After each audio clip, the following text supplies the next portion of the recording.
Chapter 1. The Forgotten Pact. Augusta Longbottom could have avoided the attic entirely. It would have been simpler to leave Frank's belongings locked away in the dusty corners of Longbottom Manor, where they had sat undisturbed for 5 long years.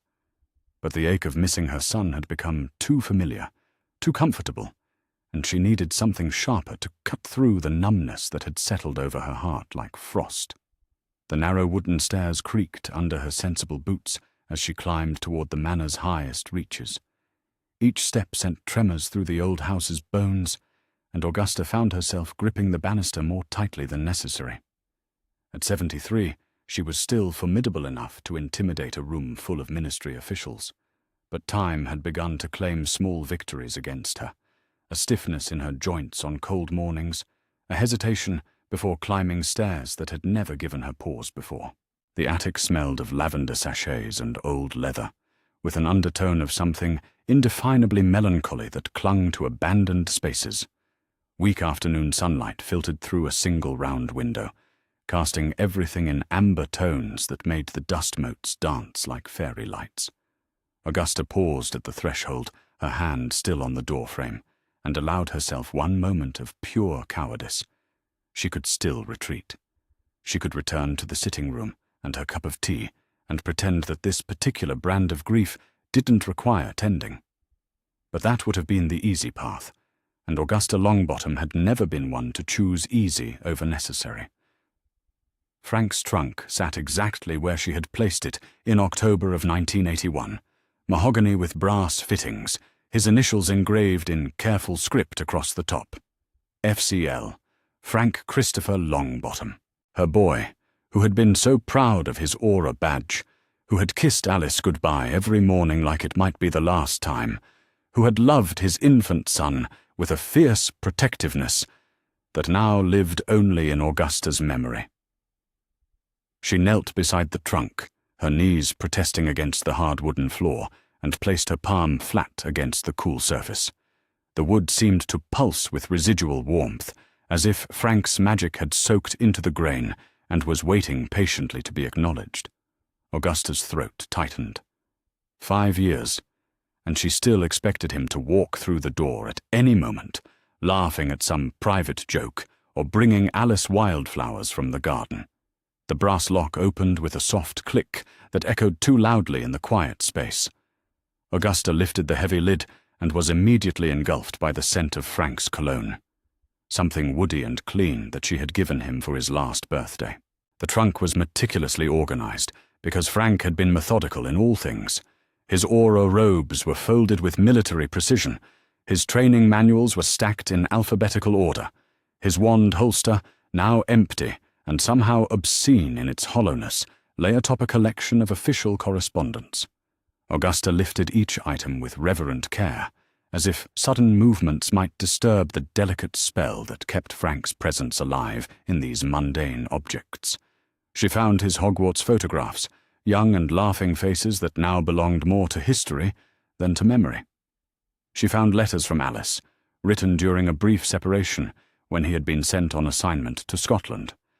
She found a half-finished crossword puzzle in his careful handwriting, with only 3 words completed.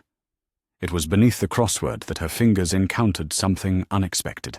The parchment was warm to the touch and seemed to emit a soft, golden glow that had nothing to do with the afternoon sunlight.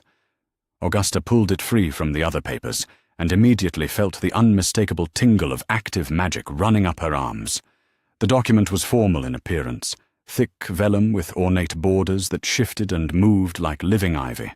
At the top, in elegant calligraphy, were 2 names, Augusta Longbottom and Lily Potter. Augusta's breath caught.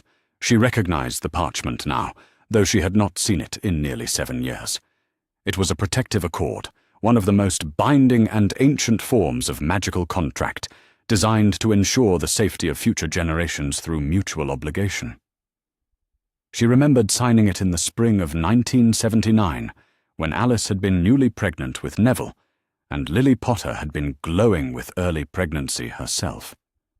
They had been so young, so optimistic about the future they were building for their children. The memory came back in fragments. They had been at a small gathering, other young couples from the Order, all of them giddy with the prospect of bringing children into a world they were fighting to make safe. James Potter had suggested the protective accords as a way to ensure that their children would never face the world alone, that if anything happened to one set of parents, the others would step forward without question. It had seemed like an excess of caution at the time, the sort of formal magical structure that belonged to their grandparents' generation. Augusta ran her finger along the edge of the parchment, and words began to appear as if written in ink that only responded to magical touch. By the bonds of blood and choice, we bind ourselves and our heirs to the sacred duty of protection. Should harm befall one family, the others shall stand as guardians. Should one child be orphaned, the others shall claim them as their own. No child bound by this accord shall face the world without family, without love, without the fierce protection of those who have sworn this oath. The formal language continued for several more paragraphs, detailing the specific magical obligations and protections inherent in the contract. But it was the final paragraph that made Augusta's hands begin to tremble. This accord shall remain active until all children bound by it have reached their majority, and shall supersede all other claims of guardianship, save those of the natural parents. The magic of this bond recognizes no authority higher than the welfare of the children it protects. At the bottom of the parchment were 4 signatures: James Potter, Lily Potter, Frank Longbottom, and her own careful script. The dates showed that they had signed in March of 1979, when the future had still seemed bright, and the war a distant threat rather than the consuming nightmare it had become. Augusta sat back on her heels, the parchment trembling in her grip. Harry Potter. Sweet Merlin, Harry Potter was bound by this accord, and she had completely forgotten.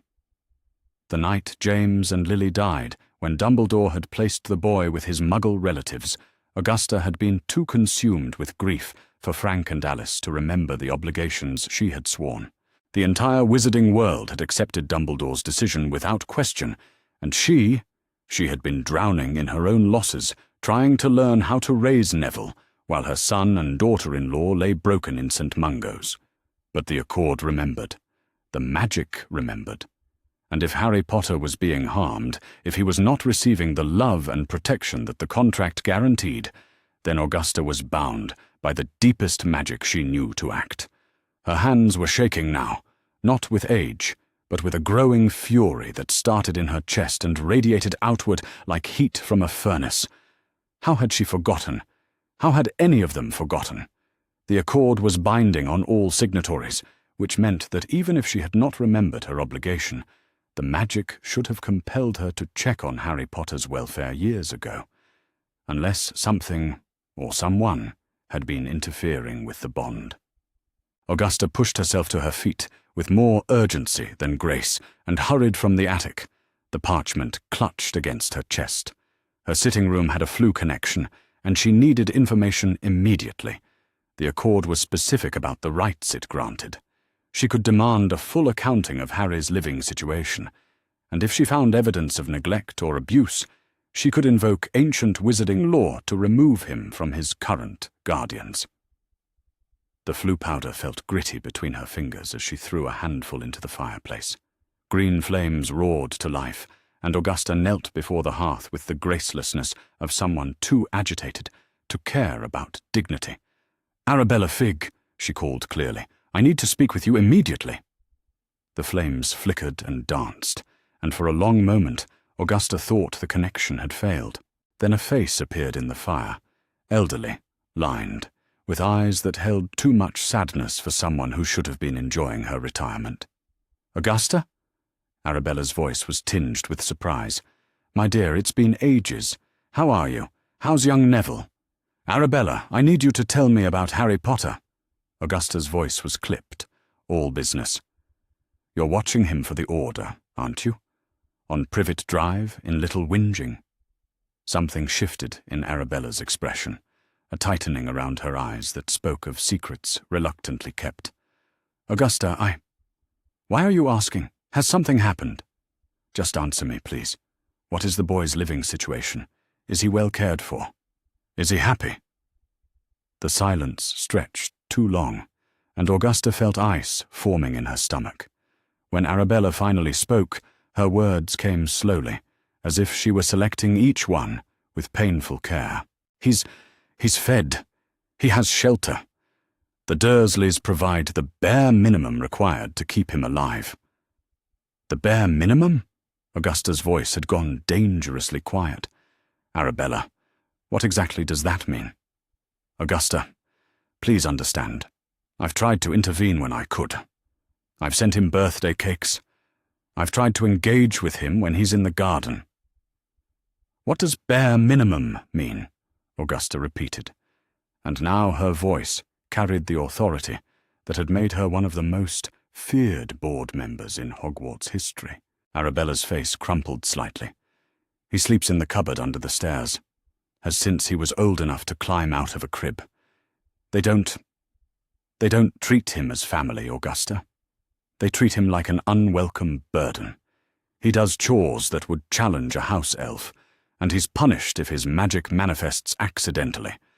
Last week I saw Vernon Dursley drag him inside by his ear because he had made the garden gnomes bow when he walked past them.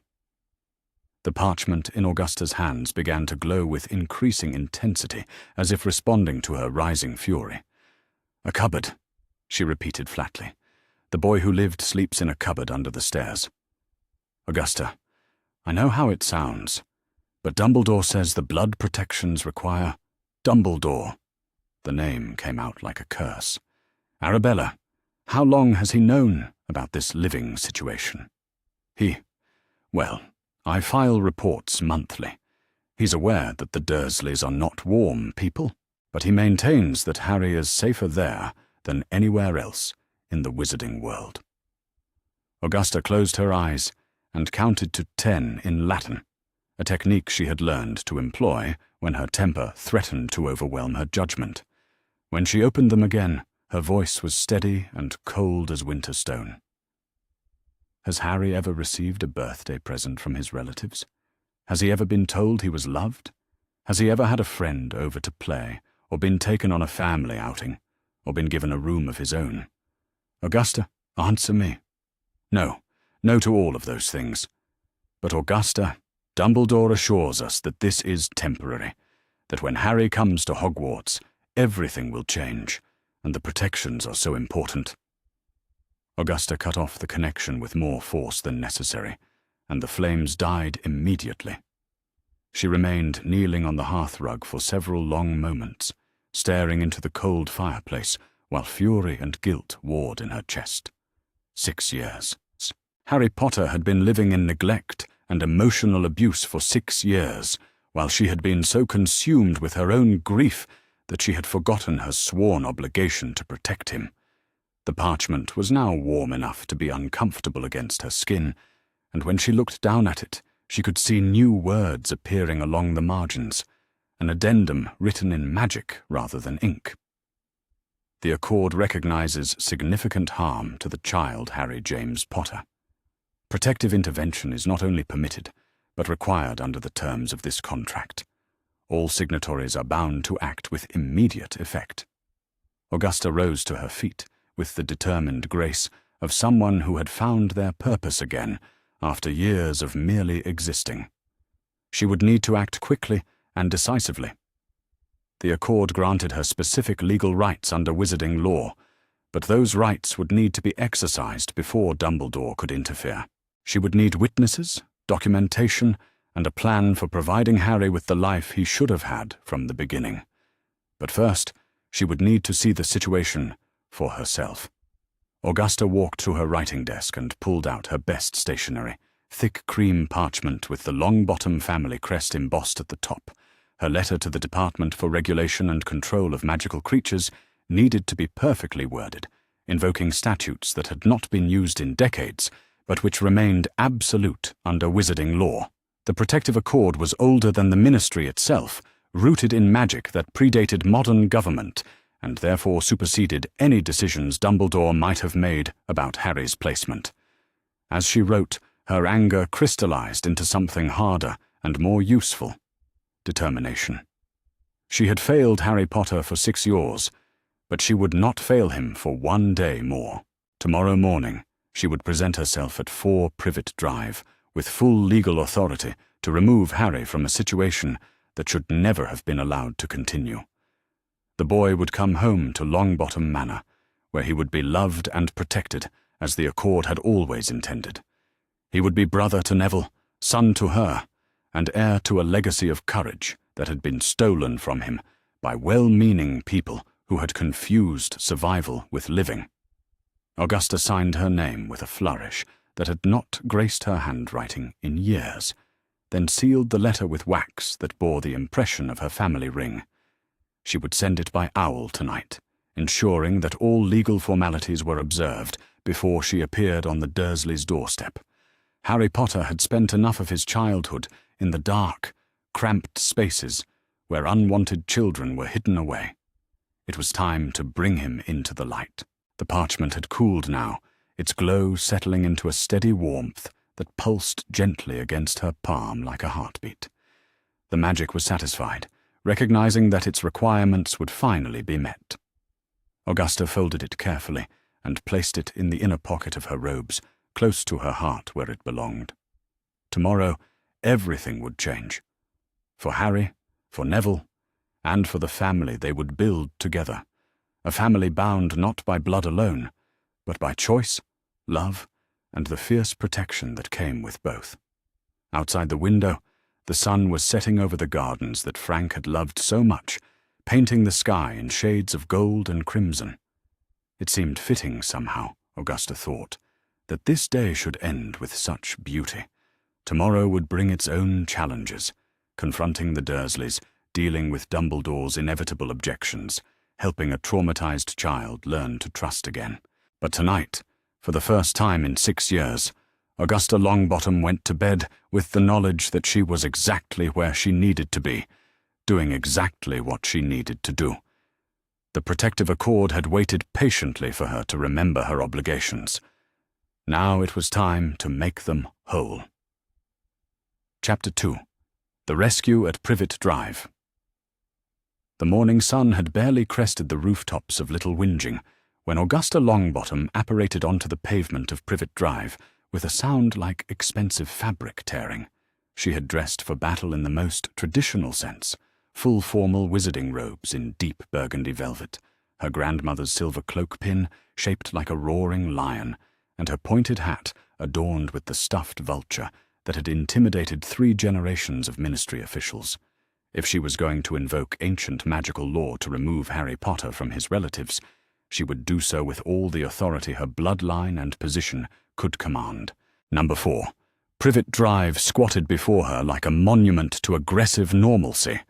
The lawn was trimmed with geometric precision, the windows gleamed with obsessive cleanliness, and the garden gnomes stood in perfectly straight rows, as if awaiting military inspection.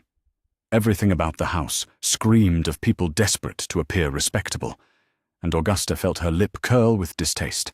She had seen such houses before, places where love was rationed and affection came with conditions. Augusta reached into her robes and withdrew the protective Accord, its parchment still warm with active magic. The document had been glowing steadily since dawn, as if responding to its proximity to the child it was meant to protect. She also carried a leather portfolio containing her formal documentation from the ministry, papers that granted her emergency guardianship rights under Section 47 of the Ancient Magical Contracts Act, filed barely 6 hours ago and approved by emergency decree. The doorbell chimed a tune that was aggressively cheerful, the sort of melody designed to announce visitors who belonged in this sanitized suburban paradise. Augusta waited exactly 30 seconds before pressing it again, this time leaving her finger on the button until heavy footsteps approached from inside the house. The door opened to reveal a man so large he seemed to fill the entire doorframe. Vernon Dursley was precisely as Augusta had imagined from Arabella's descriptions, purple-faced, walrus-moustached, and radiating the sort of aggressive hostility that came from spending one's life terrified of anything that challenged the narrow boundaries of one's understanding. His small eyes fixed on Augusta's robes with immediate suspicion and growing outrage. "We don't want any," he said, and began to close the door. Augusta placed her hand flat against the wood and applied just enough magical pressure to stop its movement. Vernon's face purpled further as he found himself unable to close his own front door. "Mr. Dursley," Augusta said, her voice carrying the crisp authority that had cowed rebellious students for 5 decades. "I am Augusta Longbottom, and I am here on official magical business regarding Harry Potter. You will invite me inside so that we may discuss this matter privately, or I will conduct this interview on your front doorstep, where all your neighbors can witness it. The choice is yours." Vernon's moustache twitched violently. "There's no Harry Potter here. You've got the wrong address. We're a normal family. Mr. Dursley." Augusta's voice dropped to the tone she had once used to discipline students who had been caught cheating on their NEWTS. "Harry James Potter, born July 31st, 1980, to James and Lily Potter, deceased, placed in your custody by Albus Dumbledore in November of 1981. Currently 6 years of age. Shall I continue, or would you prefer to stop wasting both our time?" Vernon glanced frantically up and down the street, clearly calculating the social cost of having this conversation in public versus the unknown dangers of allowing a witch into his home. Augusta waited with the patience of someone who had spent decades watching students work through similar calculations, knowing that fear of embarrassment would win over fear of magic. 5 minutes, Vernon muttered, stepping aside just enough for Augusta to enter. "And then you leave and you never come back." Augusta stepped into the hallway and was immediately struck by the house's oppressive cleanliness. Every surface gleamed, every ornament was positioned with mathematical precision, and the air held the sharp scent of industrial-strength cleaning products. But underneath the artificial perfection, she detected something else, the faint but unmistakable smell of fear and misery that clung to places where joy was not permitted. "Where is Mrs. Dursley?" Augusta asked, noting the absence of a second adult. "Taking Dudley to his swimming lesson," Vernon said, leading her into a sitting room that looked like a furniture showroom. "She'll be back in an hour." "And where is Harry?" Vernon's face took on a peculiar expression, part defensiveness, part shame, and part something that might have been relief. He's in his room, sleeping." Augusta's magical senses were finely tuned after decades of teaching, and she could detect the lie as easily as she could smell the cleaning products. Harry Potter was not sleeping peacefully in a proper bedroom upstairs. The magical signature she was sensing was coming from somewhere much closer to the ground floor, somewhere cramped and dark and thoroughly unsuitable for a growing child. "Mr. Dursley," Augusta said, settling herself in an armchair with the authority of someone claiming throne rights. "I am here under the auspices of a protective accord signed by your late sister-in-law and myself in 1979. This document grants me specific legal rights regarding Harry's welfare and placement. I will need to inspect his living quarters and speak with him privately." Vernon's face had progressed from purple to an alarming shade of magenta. "You can't just come in here and make demands. We've raised that boy out of the goodness of our hearts, given him food and shelter when we could have dumped him on some orphanage." "Food and shelter," Augusta repeated quietly, and her tone made Vernon take an unconscious step backward. "Mr. Dursley, shall I tell you what I learned about Harry's living situation from my inquiry yesterday?"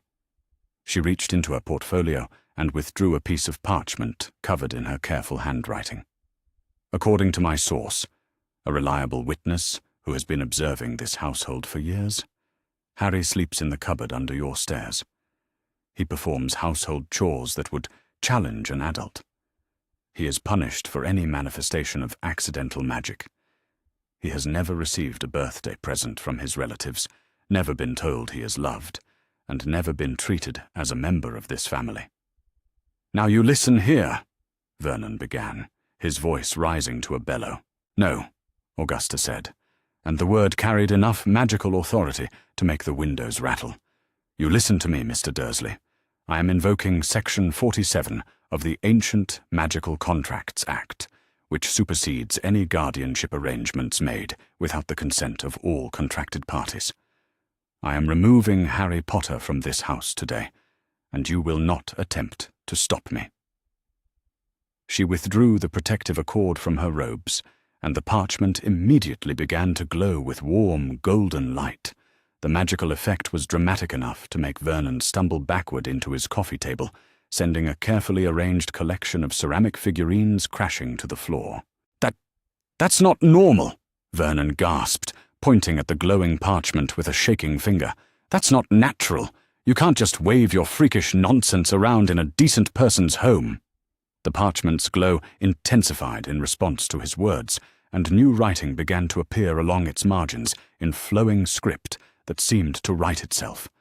Augusta read the emerging text with growing satisfaction and cold fury.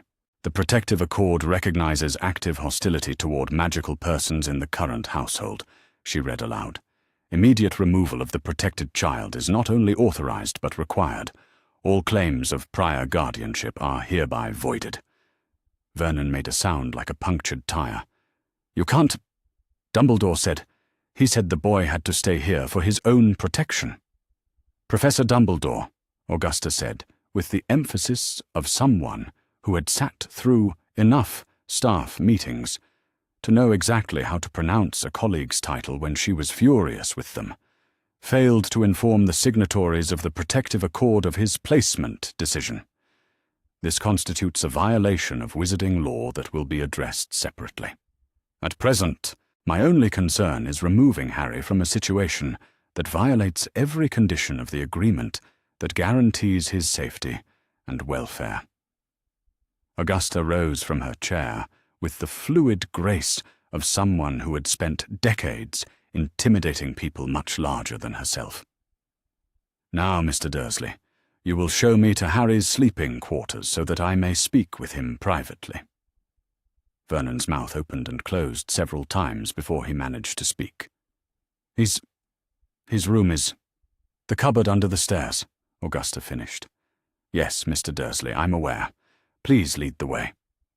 The hallway suddenly felt smaller and more oppressive as Vernon led her toward a door that Augusta had initially taken for a coat closet.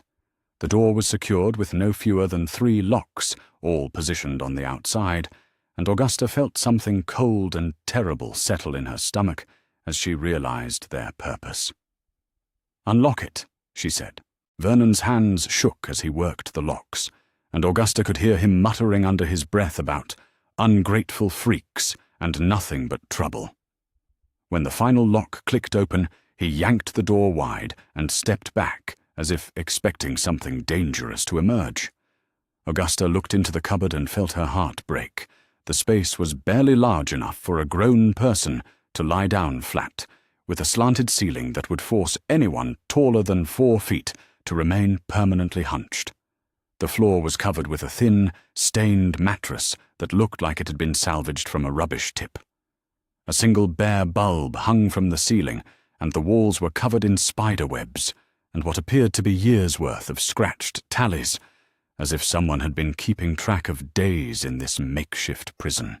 And huddled in the farthest corner, knees drawn up to his chest and arms wrapped around his head in a defensive posture that spoke of long practice, was the smallest, thinnest child Augusta had ever seen. Harry Potter was a collection of sharp angles and hollow spaces where a healthy 6-year-old should have had soft curves and bright eyes. His hair was a wild black tangle that couldn't quite hide the lightning bolt scar on his forehead, and his clothes, obviously hand-me-downs from a much larger child, hung on his skeletal frame like fabric draped over a scarecrow. His glasses were held together with tape, and Augusta could see bruises on his arms that were in various stages of healing. But it was his eyes that nearly undid her. Green as his mother's, they were ancient in a way that no child's eyes should ever be, full of wariness and resignation, and the terrible patience of someone who had learned that survival meant making oneself as small and invisible as possible. "Harry," Augusta said softly, crouching down so that she was at his eye level. "My name is Augusta Longbottom. I'm here to take you somewhere safe." Harry didn't move, but his eyes tracked to her face with the careful attention of someone evaluating a potential threat. When he spoke, his voice was barely a whisper. "Are you here because I did something wrong? I didn't mean to make the eggs burn this morning. I know I'm not supposed to use my freakishness, but I was trying to be careful, and it just happened, and—" "Stop," Augusta said, and her voice was gentle but firm enough to cut through Harry's rapid, anxious babbling. "You are not in trouble, Harry. You have done nothing wrong. I am here because you deserve to live somewhere you are wanted and loved. And this is not that place." Vernon made a sound of indignation behind her. "Now see here. We've fed him and clothed him and kept a roof over his head for 6 years. That boy should be grateful." Augusta turned her head and fixed Vernon with a look that had once made a particularly arrogant Slytherin 7th year wet himself during a transfiguration practical. "Mr. Dursley, if you speak again while I am talking to Harry, I will demonstrate exactly why wizards have historically been feared by those who abuse children." Vernon's mouth snapped shut with an audible click. Augusta turned back to Harry, who had been watching this exchange with wide, disbelieving eyes. "Harry, I have a legal document that gives me the right to take you away from here. But I want you to understand that this is your choice. If you come with me, you will live in my home with my grandson Neville, who is exactly your age.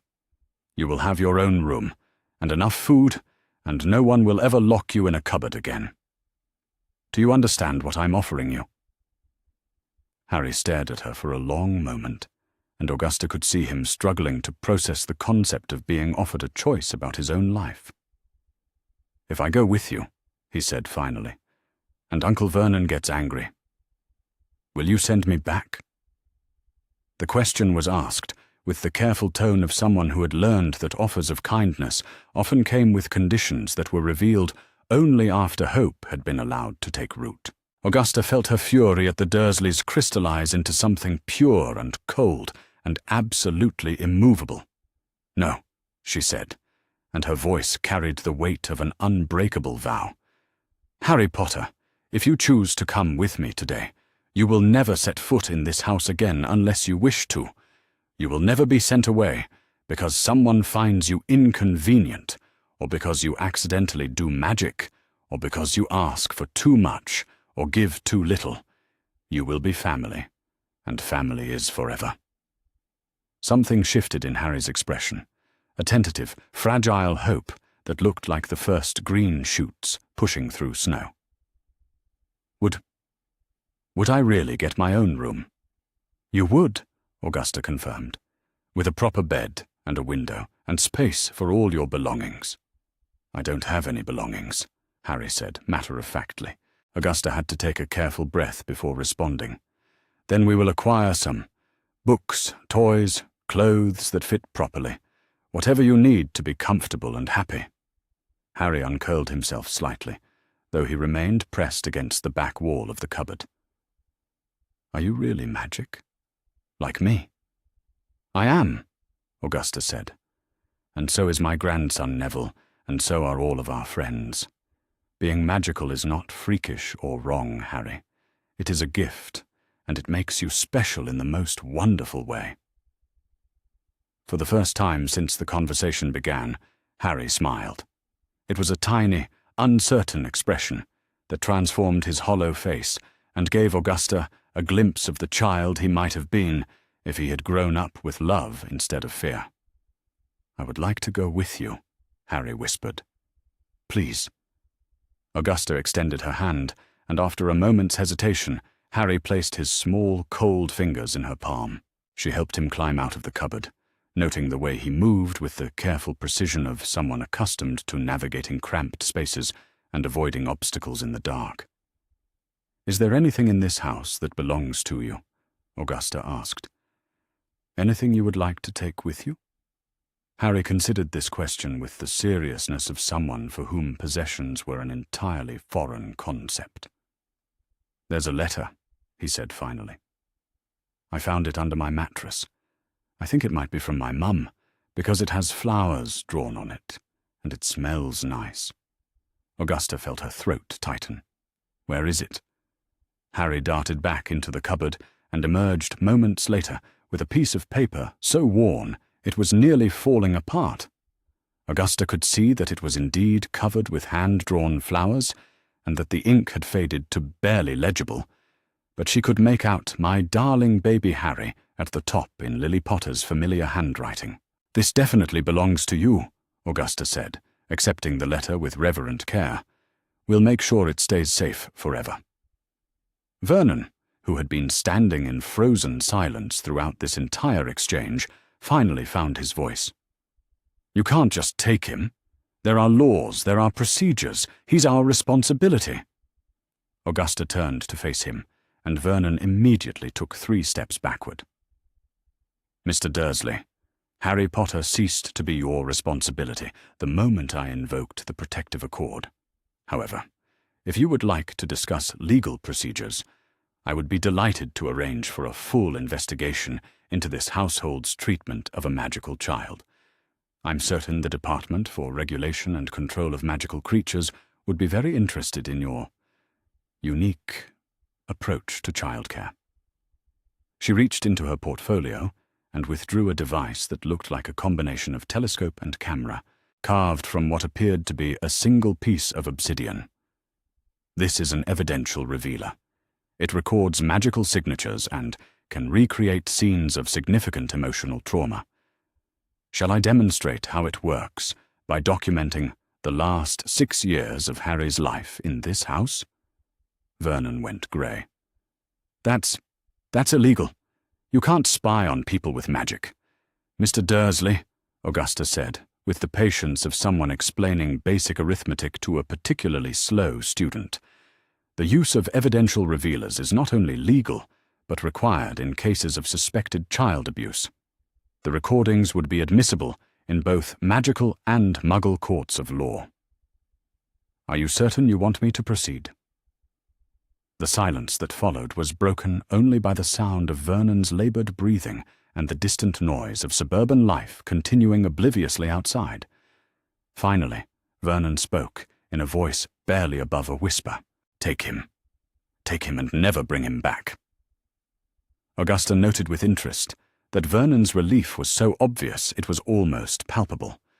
For all his bluster about responsibility and gratitude, he was clearly grateful to be rid of a child he had never wanted and had always feared. "I fully intend to do exactly that," Augusta said. "Harry, are you ready to leave?" Harry nodded, clutching Lily's letter to his chest like a talisman. Augusta placed a protective arm around his shoulders and was shocked by how little he weighed. She could feel every bone in his back through the thin fabric of his oversized shirt. "We'll be traveling by flue powder," Augusta explained as they walked toward the fireplace in the sitting room. "It's a type of magical transportation. You might feel dizzy for a moment, but it won't hurt you." Harry looked up at her with absolute trust, and Augusta felt the weight of that faith settle around her shoulders like a mantle. This child was depending on her to keep the promises she had made, and she would rather die than disappoint him. Augusta threw a handful of flue powder into the fireplace, and green flames roared to life with a warmth that seemed to chase the chill from the house. She stepped into the flames with Harry pressed close against her side. "Longbottom Manor," she called clearly. The last thing she saw before the magical fire swept them away was Vernon Dursley standing in his perfect sitting room, surrounded by the debris of his shattered figurines, looking like a man who had just realized he might have made a terrible mistake, but could never admit it to anyone, least of all himself. The flue journey was brief but disorienting, and Augusta felt Harry's grip on her robes tighten as they spun through the magical network of connected fireplaces. When they emerged into the warm, book-lined study of Longbottom Manor, Harry stumbled and would have fallen if Augusta hadn't been holding him steady. "It's all right," Augusta said, brushing soot from his hair. "That feeling will pass in just a moment. How are you doing?" Harry looked around the study with wide eyes, taking in the comfortable chairs, the walls lined with books, the warm fire crackling in the grate, and the general air of lived-in comfort that came from a home where people were genuinely happy to be together. "It's so warm," he said wonderfully. "And it smells like books and tea and something that might be biscuits?" Augusta smiled, and for the first time in hours the expression felt natural and unforced. "That would be Mrs. Pemberton's lemon biscuits. She's our housekeeper, and she has an uncanny ability to know exactly when someone might need feeding. Shall we go meet her? And Neville should be home from his morning lessons soon." Harry nodded, still clutching his mother's letter, and allowed Augusta to lead him from the study into the bright, warm kitchen where his new life would begin. As they walked through the corridors of Longbottom Manor, Augusta silently renewed the promises she had made to Lily Potter 7 years ago. Harry would be loved here. He would be safe. He would be family. And never again would he have to make himself small and invisible just to survive another day. Chapter 3. Brothers in a New Home. The kitchen of Longbottom Manor was everything the Dursley house was not. Where Privet Drive had been sterile and cold, this room breathed with warmth and life. Copper pots hung from wooden beams, herbs dried in bundles along the windowsills, and the air carried the mingled scents of fresh bread, brewing tea, and something wonderfully sweet that made Harry's stomach clench with sudden, sharp hunger. He hadn't realized how empty he was until the promise of real food presented itself. Mrs. Pemberton, the housekeeper, was a comfortable-looking woman with grey hair pinned back in a practical bun and flour dusting her apron. She took one look at Harry, really looked at him, in a way that made him want to hide behind Augusta's robes, and her expression shifted from polite welcome to something fierce and protective. "Oh, my dear boy," she said, and her voice held the same gentle authority that Augusta wielded, tempered with something softer. "Come here and let me have a proper look at you." Harry glanced up at Augusta, who nodded encouragingly. Mrs. Pemberton knelt down to his level and studied his face with the careful attention of someone evaluating damage. Her hands hovered near his cheeks as if she wanted to touch him, but understood that he might not be ready for physical contact from a stranger. "When did you last have a proper meal?" she asked, and there was no judgment in the question, only concern. Harry tried to remember. "Uncle Vernon said I could have half a piece of toast yesterday morning, but then I made the eggs burn by accident, and he said I didn't deserve it after all." The silence that followed this statement was different from the angry quiet that had filled the Dursley house. Here, the silence felt protective rather than threatening, as if the adults were containing their fury so it wouldn't frighten him. "Right," Mrs. Pemberton said briskly, rising to her feet with the air of someone rolling up her sleeves for battle. "That settles it. Augusta, take the child upstairs and get him cleaned up while I prepare something suitable. Nothing too rich to start. His stomach will need time to adjust. Some light soup and fresh bread, I think." Augusta placed a gentle hand on Harry's shoulder. "Mrs. Pemberton is going to take excellent care of you," she said. "But first, let's find you some clothes that fit properly and get you settled." As they left the kitchen, Harry heard Mrs. Pemberton muttering to herself, in a tone that suggested several people were going to receive strongly worded letters very soon. The sound was oddly comforting, proof that there were adults who would be angry on his behalf rather than at him. Longbottom Manor's corridors were nothing like the cramped hallway of Privet Drive. Here, the walls were lined with portraits that moved and nodded as they passed, and soft rugs covered polished wooden floors that creaked in a friendly, lived-in way. Harry found himself walking closer to Augusta than strictly necessary, partly from nervousness and partly because he could hardly believe he was allowed to take up space in such a beautiful place. "Harry," Augusta said as they climbed a wide staircase, "I want to explain something about why you're here. The magical contract that allowed me to remove you from your relatives. It was signed by your parents, and by Frank and Alice, Neville's parents, before any of you children were born. They wanted to ensure that no child would ever face the world alone." Harry processed this information, with the careful attention he had learned to give to any statement that might affect his future. "So my mum and dad wanted me to live with you?" "They wanted you to be with people who would love you if they couldn't," Augusta corrected gently. "The contract was about making sure you had family, no matter what happened. Your parents loved you very much, Harry, and they made provisions to ensure you would always be cared for." They had reached a landing lined with doors, and Augusta paused before one that stood slightly ajar. Through the gap, Harry could see movement and hear the sound of someone humming tunelessly to himself. "Neville," Augusta called softly, "may we come in? There's someone I'd like you to meet." The humming stopped, and a moment later the door swung open to reveal a boy who was exactly Harry's height, but considerably more solid. Neville Longbottom had the kind of round, open face that suggested he had never learned to be suspicious of strangers, and his brown hair stuck up at odd angles, as if he had been recently engaged in some energetic activity. He was wearing what appeared to be play clothes, sturdy trousers and a jumper with grass stains on the elbows, and his shoes were scattered somewhere across the room behind him. "Neville," Augusta said, "this is Harry Potter. He's going to be living with us from now on." Neville studied Harry with the frank curiosity of a 6-year-old, taking in his too large clothes and general air of uncertainty. "Are you the Harry Potter? The one with the scar?" Harry's hand moved automatically to his forehead, covering the lightning bolt mark that had brought him nothing but unwanted attention from the few adults who had recognized it. "Yes," he said quietly, waiting for Neville to either become overly excited or decide he was too strange to associate with. Instead, Neville nodded, as if this information was interesting but not particularly earth-shattering.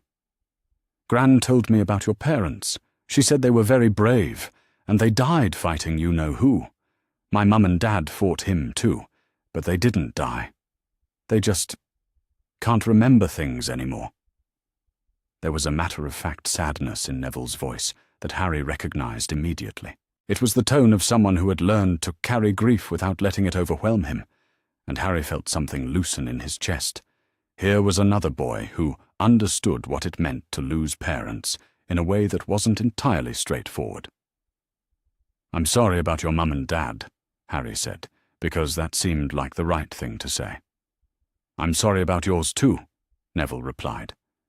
Then, with the resilience of childhood, he brightened considerably. "Do you want to see my room? Gran says you're going to share it with me, which is brilliant because I've never had a brother before." Augusta watched this exchange with the satisfaction of someone whose carefully laid plans were unfolding exactly as hoped. "Why don't you show Harry around while I find him some clothes? We'll be right back." Neville's room was a testament to the kind of childhood Harry had only seen in picture books. The space was large enough for 2 beds, with windows that looked out over gardens where he could see actual peacocks wandering between flower beds. The walls were covered with drawings that were clearly Neville's own work, pictures of fantastic animals and plants, executed with the enthusiastic disregard for realism that marked the art of happy children. Toys were scattered across the floor in the comfortable chaos that came from actually being played with rather than displayed for adult approval. "This is Trevor," Neville said, picking up what appeared to be a toad from a glass terrarium near the window. "He's my pet. Do you like animals?" Harry stared at the toad, which regarded him with bulging eyes that seemed remarkably intelligent. "I've never had a pet," he said. "The Dursleys said animals were dirty and expensive." "Trevor's not dirty at all," Neville said indignantly. "He's very clean, and Gran says pets teach you about responsibility and caring for things that depend on you." He held Trevor a bit closer to Harry. "Would you like to hold him? He's very gentle." Harry extended his hands with careful precision, the way he had learned to handle anything that might break and result in punishment. Trevor settled into his palms with apparent contentment, and Harry felt his first genuine smile in longer than he could remember spread across his face. "He's warm," Harry said wonderingly. "And he feels friendly. Trevor likes you," Neville declared with authority. "He only sits still for people he approves of. Usually he tries to escape when strangers hold him." Before Harry could respond to this information, Augusta returned carrying an armload of clothes that looked like they might actually fit him. "These belonged to a neighbor's son who outgrew them," she said.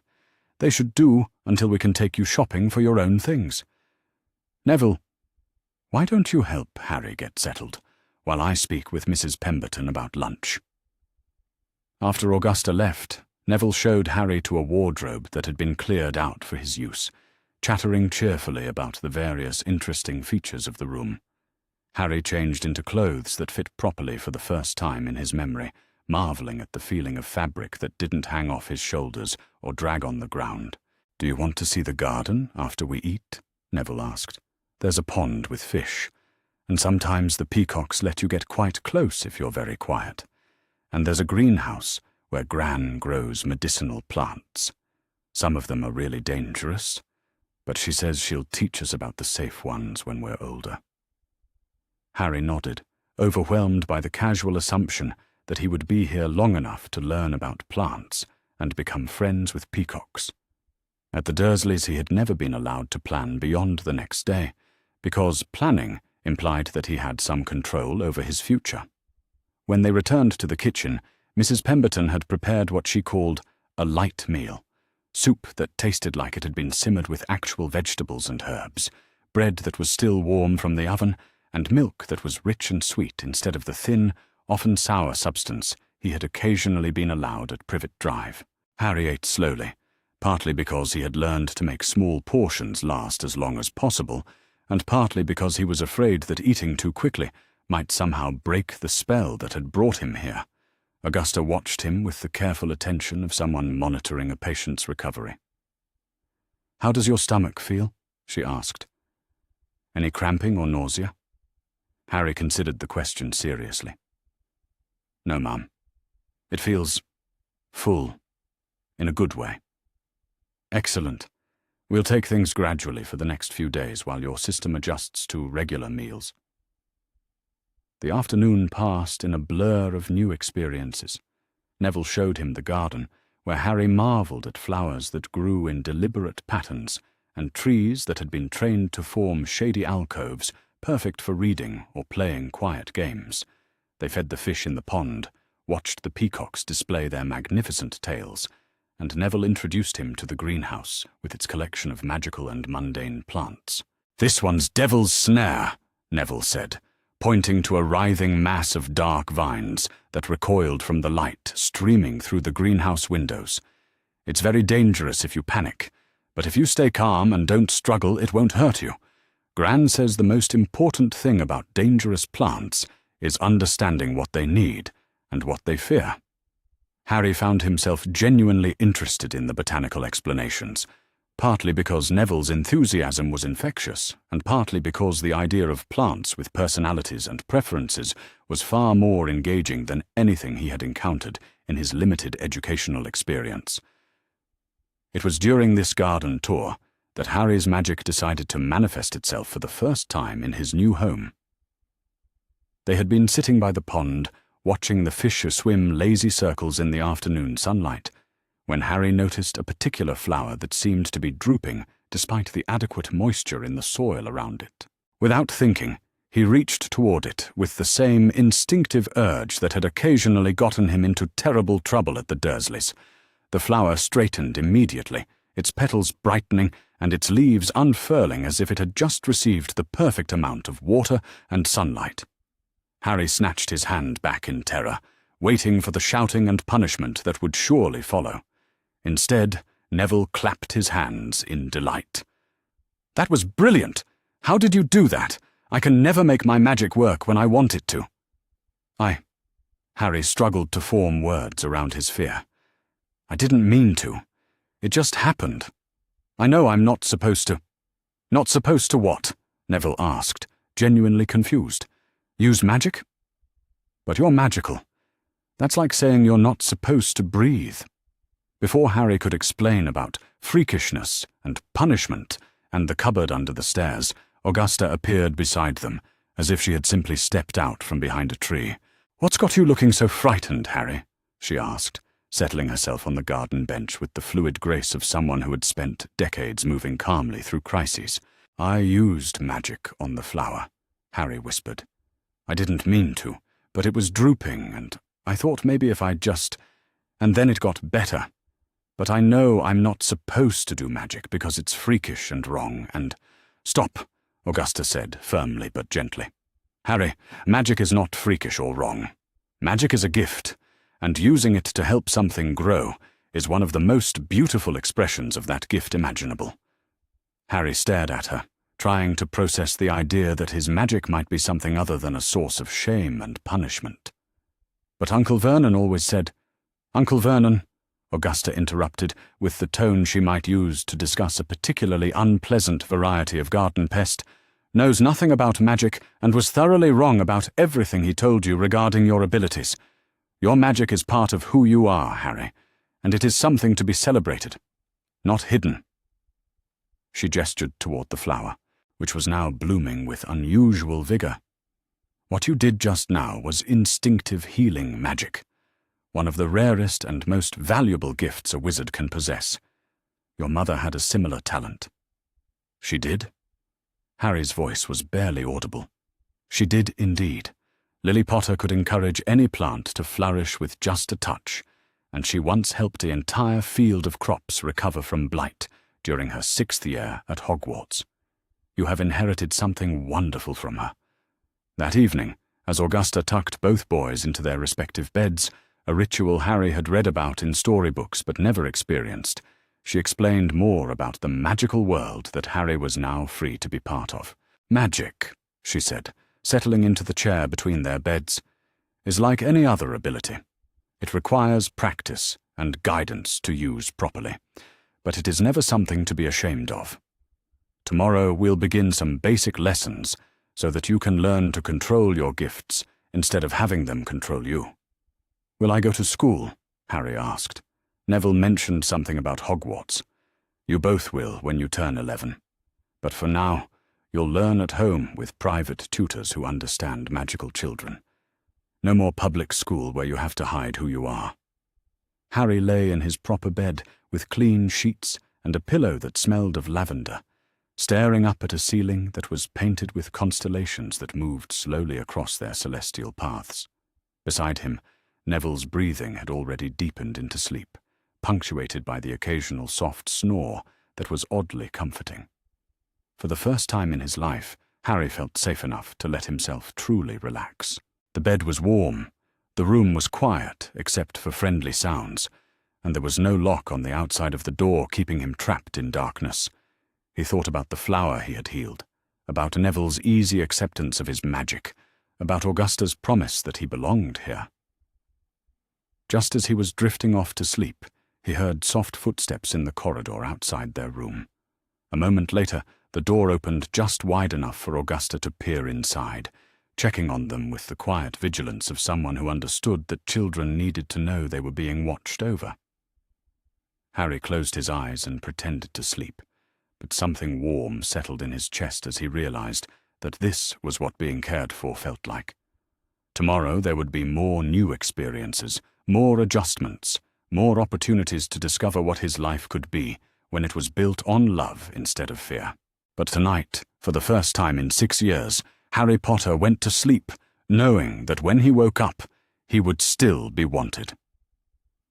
3 hours later, Harry jerked awake with a scream trapped in his throat and his heart hammering against his ribs.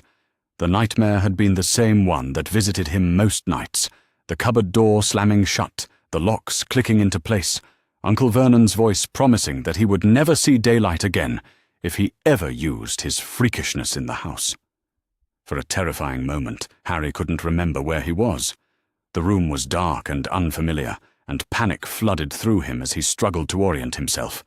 Then he heard movement from the other bed, and Neville's sleepy voice cut through his terror. "Harry, are you all right?" "Aye!" Harry's voice came out as a croak. "I had a bad dream.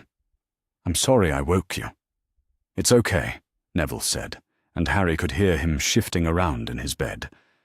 "I have bad dreams sometimes, too. Usually about the people who hurt my mum and dad. Before Harry could respond, the bedroom door opened and Augusta appeared, wearing a dressing gown and moving with the quick efficiency of someone who had been expecting this exact scenario. She had clearly heard his distressed sound from wherever her room was located.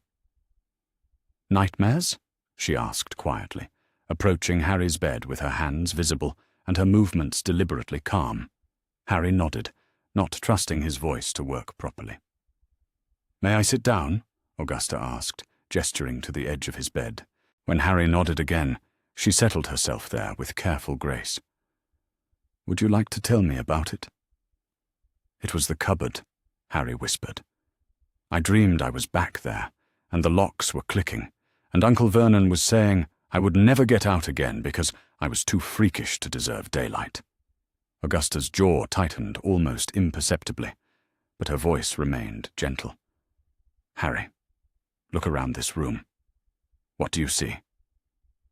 Harry forced himself to focus on his surroundings, the moving constellations on the ceiling, Neville's familiar bulk in the other bed, the windows that showed starlight instead of the underside of a staircase. "I see Neville's room," he said. "Our room." "That's right. You are in Longbottom Manor, in the room you share with Neville, and you are safe. The cupboard is hundreds of miles away, and you will never sleep in it again. But what if I do something wrong?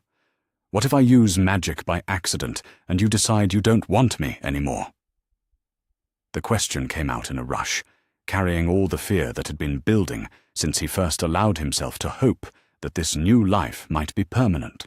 Augusta was quiet for a long moment, and when she spoke, her voice carried the weight of an unbreakable promise. "Harry Potter, listen to me very carefully. There is nothing you could do, nothing you could say, nothing you could break, no magic you could use accidentally. That would make me send you away. You are family now, and family means forever. Even if I have nightmares every night, even then, nightmares are a normal response to the trauma you've experienced, and they will fade with time and safety. If you have one, you can always call for me. I'm a light sleeper, and I don't mind being woken up if you need comfort." Harry felt some of the tension leave his shoulders. The Dursleys said that needing things from adults was selfish and demanding. "The Dursleys," Augusta said with crisp finality, "were wrong about everything, and you are never to measure yourself by their standards again. Needing comfort and reassurance is normal for any child, and especially normal for a child who has been through what you have. You are not selfish for having needs, Harry. You are human." From the other bed, Neville's voice drifted over quietly. "Gran used to sit with me when I had nightmares about my parents. It helps to have someone nearby until you fall asleep again." "Would you like me to stay for a while?" Augusta asked. "I could sit here until you're ready to try sleeping again." Harry nodded, feeling tears prick at the corners of his eyes. He couldn't remember anyone ever offering to stay with him when he was frightened. The idea that his fear was something worthy of adult attention rather than adult irritation was still foreign enough to be overwhelming. Augusta settled more comfortably on the edge of his bed and began to speak in a low, soothing voice about the history of Longbottom Manor, stories about his room, about the peacocks in the garden, about the generations of children who had grown up safe and loved within these walls. Her presence was a solid anchor against the lingering tendrils of his nightmare, and gradually Harry felt himself relaxing back toward sleep. When he woke again, it was to sunlight streaming through the windows and the sound of Neville talking quietly to Trevor about the plans for their day. Augusta was no longer sitting on his bed, but there was a piece of parchment on his nightstand with a note written in her careful handwriting. "Good morning, Harry. Breakfast is waiting whenever you're ready. Today we begin your real life." Harry read the note 3 times, memorizing every word, before carefully folding it and placing it next to his mother's letter in the drawer of his nightstand. Today he would start learning what it meant to be a magical child who was wanted and protected. Yesterday, He had been rescued. Today, he would begin to heal. And for the first time in his life, Harry Potter woke up looking forward to what the day might bring. Chapter 4. Learning to Trust. The morning lessons began 3 days after Harry's arrival, once Augusta was satisfied that he had adjusted enough to handle structured learning without becoming overwhelmed. She had converted the Manor's old music room into a classroom, with 2 small desks positioned to catch the best light from the tall windows and shelves lined with books that looked far more interesting than any textbook Harry had ever seen.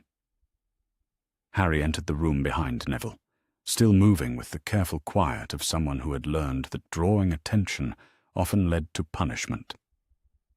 But Augusta had noticed this tendency and was working to gently encourage him to take up the space he was entitled to.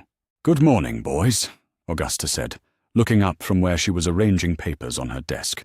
"Today we're going to begin with the most important lesson any young wizard can learn, understanding what magic is and how it works within us."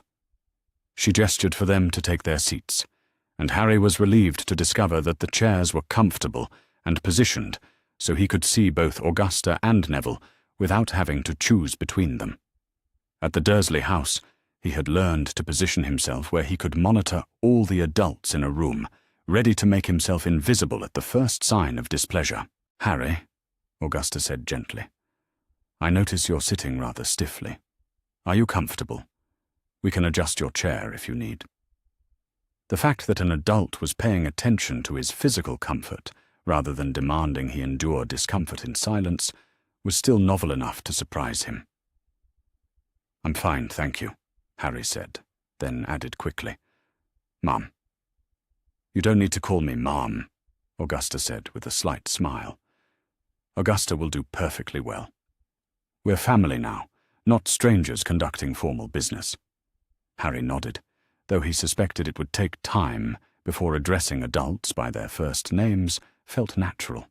The Dursleys had demanded excessive formality as a way of reinforcing his status as an outsider, and unlearning such deeply ingrained habits would require patience. Augusta moved to the blackboard that dominated one wall of the room and picked up a piece of chalk that began writing on its own as soon as her fingers touched it. "Magic," she said, "is the ability to influence the world around us through focused intention and emotional connection. Every wizard and witch is born with a magical core. Think of it as a well of power that lives inside you."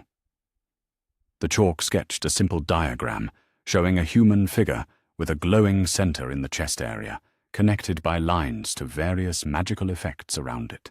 "The strength of your magical core is largely fixed at birth," Augusta continued, "but your ability to access and control that magic can be developed through study and practice.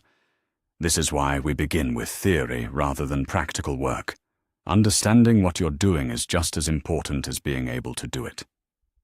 Neville raised his hand with the confidence of a child who had never been told his questions were stupid. "Gran, why does my magic sometimes work and sometimes not? Yesterday I tried to make my quill write by itself like yours does, but it just fell off the desk." "Excellent question," Augusta said. "Accidental magic, the kind you've both been doing since you were toddlers, is driven by strong emotion and immediate need. It's your magical core responding to a situation without conscious direction from you. Intentional magic requires you to bridge the gap between your conscious mind and your magical core, which takes practice and focus." Harry listened to this explanation with the intense concentration he had learned to apply to any information that might affect his safety or well-being. But gradually, he realized that this was different from the hypervigilant attention he had paid to adult moods and house rules at the Dursleys. This was genuine curiosity, sparked by the revolutionary idea that his magic was something worth understanding, rather than something to be suppressed and feared. "What about healing magic?" Harry asked, surprising himself by speaking up without being directly addressed.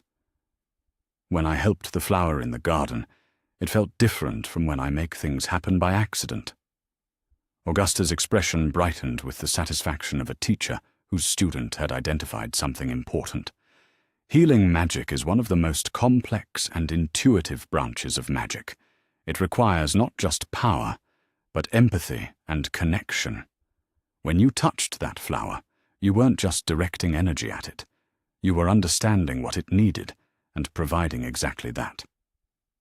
She moved to a small table where she had arranged several potted plants, some clearly thriving and others showing signs of distress. "Harry, would you like to try it again? This time, I'll guide you through what you're doing, so you can begin to understand the process consciously." Harry approached the table with a mixture of excitement and nervousness. The idea of deliberately using magic with an adult's encouragement, rather than despite their prohibition, felt almost transgressive, like he was breaking a fundamental rule, even though he knew logically that the old rules no longer applied to him. Augusta positioned herself beside him, close enough to offer guidance, but not so close as to make him feel crowded. "Place your hand just above the plant that's drooping, the little rose bush there. Don't touch it yet. First, try to sense what it's experiencing." Harry held his palm a few inches above the struggling plant and was surprised to feel something like a faint tingle in his fingertips. It feels thirsty, but also tired, like it's been working too hard. Exactly right. Now, instead of pushing magic at it, try to imagine offering it what it needs. Think of it as a gift rather than a command. Harry closed his eyes and tried to follow Augusta's instruction. Instead of the desperate, instinctive magic that had helped him survive difficult moments with the Dursleys, he reached for something gentler, a warm feeling that seemed to flow from his chest, down through his arm and into his hand. When he opened his eyes, the rosebush had straightened, its leaves had darkened to a healthier green, and a tiny bud was beginning to unfurl at the tip of one stem. "Brilliant!" Neville exclaimed from his seat. "That was amazing, Harry." Augusta nodded with obvious pride. "That was controlled, intentional magic, Harry. You bridged the gap between your conscious mind and your magical core, and you did it with remarkable precision for someone with no formal training." Harry stared at his hand, still tingling with residual magic, and felt something that might have been pride. "Can Neville try, too?" "Of course. Neville, come and see what you can sense from these plants." For the next hour, Augusta guided both boys through exercises in magical theory and basic practice. They learned about the different types of magic, charms, transfiguration, potions, and defense, and how magical energy flowed differently depending on the witch or wizard's intention and emotional state. Harry discovered that his particular strengths seemed to lie in healing and protection magic, while Neville showed an intuitive understanding of anything related to growing things. When the formal lesson ended, Augusta announced that they would be making their first trip to Diagon Alley that afternoon. "Both of you need proper supplies for your continuing education," she said, "and Harry needs to see the magical world he's now free to be part of." Harry's stomach clenched with a familiar mixture of excitement and anxiety. The idea of visiting a place full of magical people was wonderful, but crowds had always been dangerous for him. Too many people meant too many opportunities to accidentally do something wrong or to be recognized by someone who might ask uncomfortable questions. Augusta seemed to sense his apprehension. "We'll go during the quieter afternoon hours," she said, "and you can wear a glamour charm to obscure your scar if you prefer. The magical world has been very curious about you, Harry, but you have the right to privacy and a normal childhood." The offer to hide his most recognizable feature was so unexpected and considerate that Harry felt his throat tighten with gratitude. "Yes, please. I don't want people staring." "Perfectly understandable. Neville, would you like to help Harry practice the glamour? It's a simple charm, and working together will help you both learn." Neville bounded over to stand beside Harry with the enthusiasm of someone who loved any opportunity to learn new magic. Augusta taught them a basic concealment charm that would make Harry's scar appear to be nothing more than a faint mark that could have been caused by any childhood accident. An hour later, They stepped out of the fireplace at the leaky cauldron into a world that was everything Harry had never dared to imagine. Diagon Alley was a riot of colour and sound and magical activity that made Harry's senses reel. Wizards in robes of every conceivable hue hurried past carrying parcels that occasionally squeaked or glowed or tried to escape their wrappings. Shop signs swayed in a wind that seemed to affect only them, and the air smelled of herbs and parchment, and something sweet that made his mouth water. Augusta kept a protective hand on his shoulder as they made their way through the crowd, Neville chattering excitedly about all the sights they were passing. Harry found himself overwhelmed by the sheer normalcy of magic here, the way people used it casually for convenience and pleasure rather than hiding it like a shameful secret. Their first stop was Ollivander's, where the wand-maker emerged from the shadows between towering shelves of wand boxes with the fluid grace of someone who had been expecting them. "Ah," Mr. Ollivander said, his pale eyes fixing on Harry with immediate recognition, despite the glamour. "I wondered when you would come to claim your wand, Mr. Potter. I remember every wand I've ever sold, and your father's wand chose someone very special indeed." Harry glanced nervously at Augusta, who nodded encouragingly. "It's traditional for young wizards to get their wands when they start formal magical education," she explained. "You won't be using them for practical magic yet, but handling your wand will help you understand your magical core better." The process of finding Harry's wand was unlike anything he could have imagined. Mr. Ollivander seemed to know instinctively which boxes to pull from his shelves, and each wand he placed in Harry's hand produced a different reaction. Some felt cold and lifeless, others sparked with magic that felt wrong somehow, and a few produced minor magical accidents that Mr. Ollivander observed with scientific interest. It was the 11th wand that sang. The moment Harry's fingers closed around the holly and phoenix feather wand, warmth spread up his arm, and he felt his magic settle into place, like a key finding the right lock. Golden sparks showered from the wand's tip, and he was surprised to discover that they felt like comfort rather than danger. "Curious, Mr. Ollivander murmured, watching the display with satisfaction. "Very curious indeed. That wand's brother gave you that scar, Mr. Potter. The phoenix whose feather resides in your wand gave only one other feather, to the wand that chose Tom Riddle when he was a boy at Hogwarts." Harry's grip tightened on his wand, but instead of fear, he felt a strange sense of rightness. "Does that mean something bad?" "It means," Augusta said firmly, before Mr. Ollivander could respond, "that your wand chose you for reasons that have nothing to do with you-know-who. Magic recognizes magic, Harry, and your wand knows who you are meant to become." They purchased books next, from a shop where the volumes occasionally fluttered their pages at passers-by, and the proprietor recommended different texts based on careful observation of each boy's magical aura.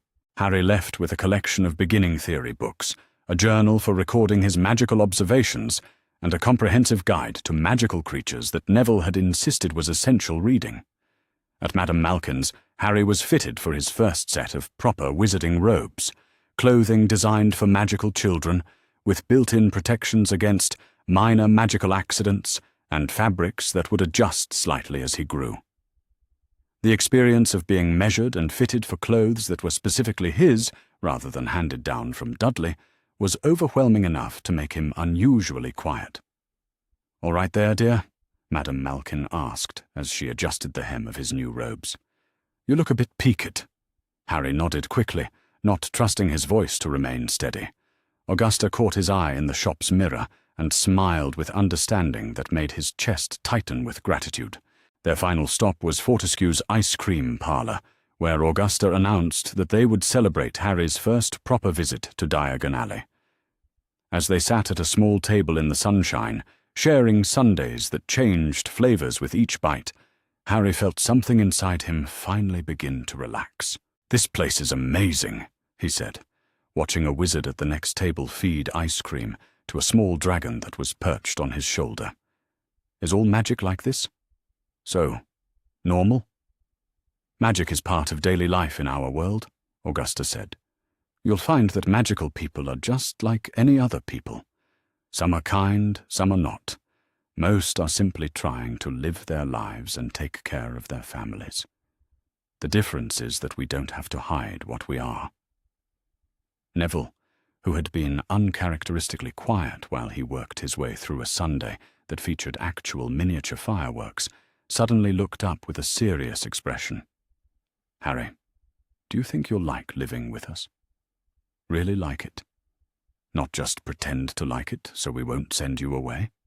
The question caught Harry off guard, both for its directness and for the genuine concern in Neville's voice. Harry started, then stopped. Why would you want to know that? Because I want us to be real brothers, Neville said simply. Not just two boys who live in the same house because grown-ups decided we should. Real brothers who choose to care about each other. Harry stared at Neville, processing this concept of chosen brotherhood. I don't know how to be a brother, he said finally. I've never had anyone who wanted to be family with me before. Neither have I, Neville admitted, but I thought maybe we could learn together. Augusta watched this exchange with the satisfaction of someone whose carefully laid plans were exceeding her expectations. Brotherhood, she said quietly, isn't something you know how to do automatically. It's something you build day by day, by choosing to care for each other and stand together when things get difficult. On the way home, they encountered their first test of Neville's commitment to chosen brotherhood. They had stopped at a small park near the Leaky Cauldron, where several other magical families were spending the afternoon. Augusta had suggested that the boys might enjoy meeting some other magical children, and Harry had reluctantly agreed, curious despite his nervousness about social interaction. Most of the children were friendly enough, excited to meet new potential playmates. But one boy, perhaps a year older than Harry and Neville, with the kind of pale, pointed features that suggested a very old magical family, studied Harry with calculating interest that made him uncomfortable. You're Harry Potter, aren't you? The boy said suddenly, ignoring Harry's glamour with the confidence of someone who had been taught to see through minor magical disguises. I can tell by the way you hold yourself. My father says you're famous for surviving the killing curse. Harry's instinct was to deny it, to deflect attention and make himself invisible. But before he could respond, Neville stepped forward with an expression Harry had never seen before, protective and slightly dangerous. His name is Harry Longbottom, Neville said firmly, and he's my brother. If you want to talk to him, you can be polite about it.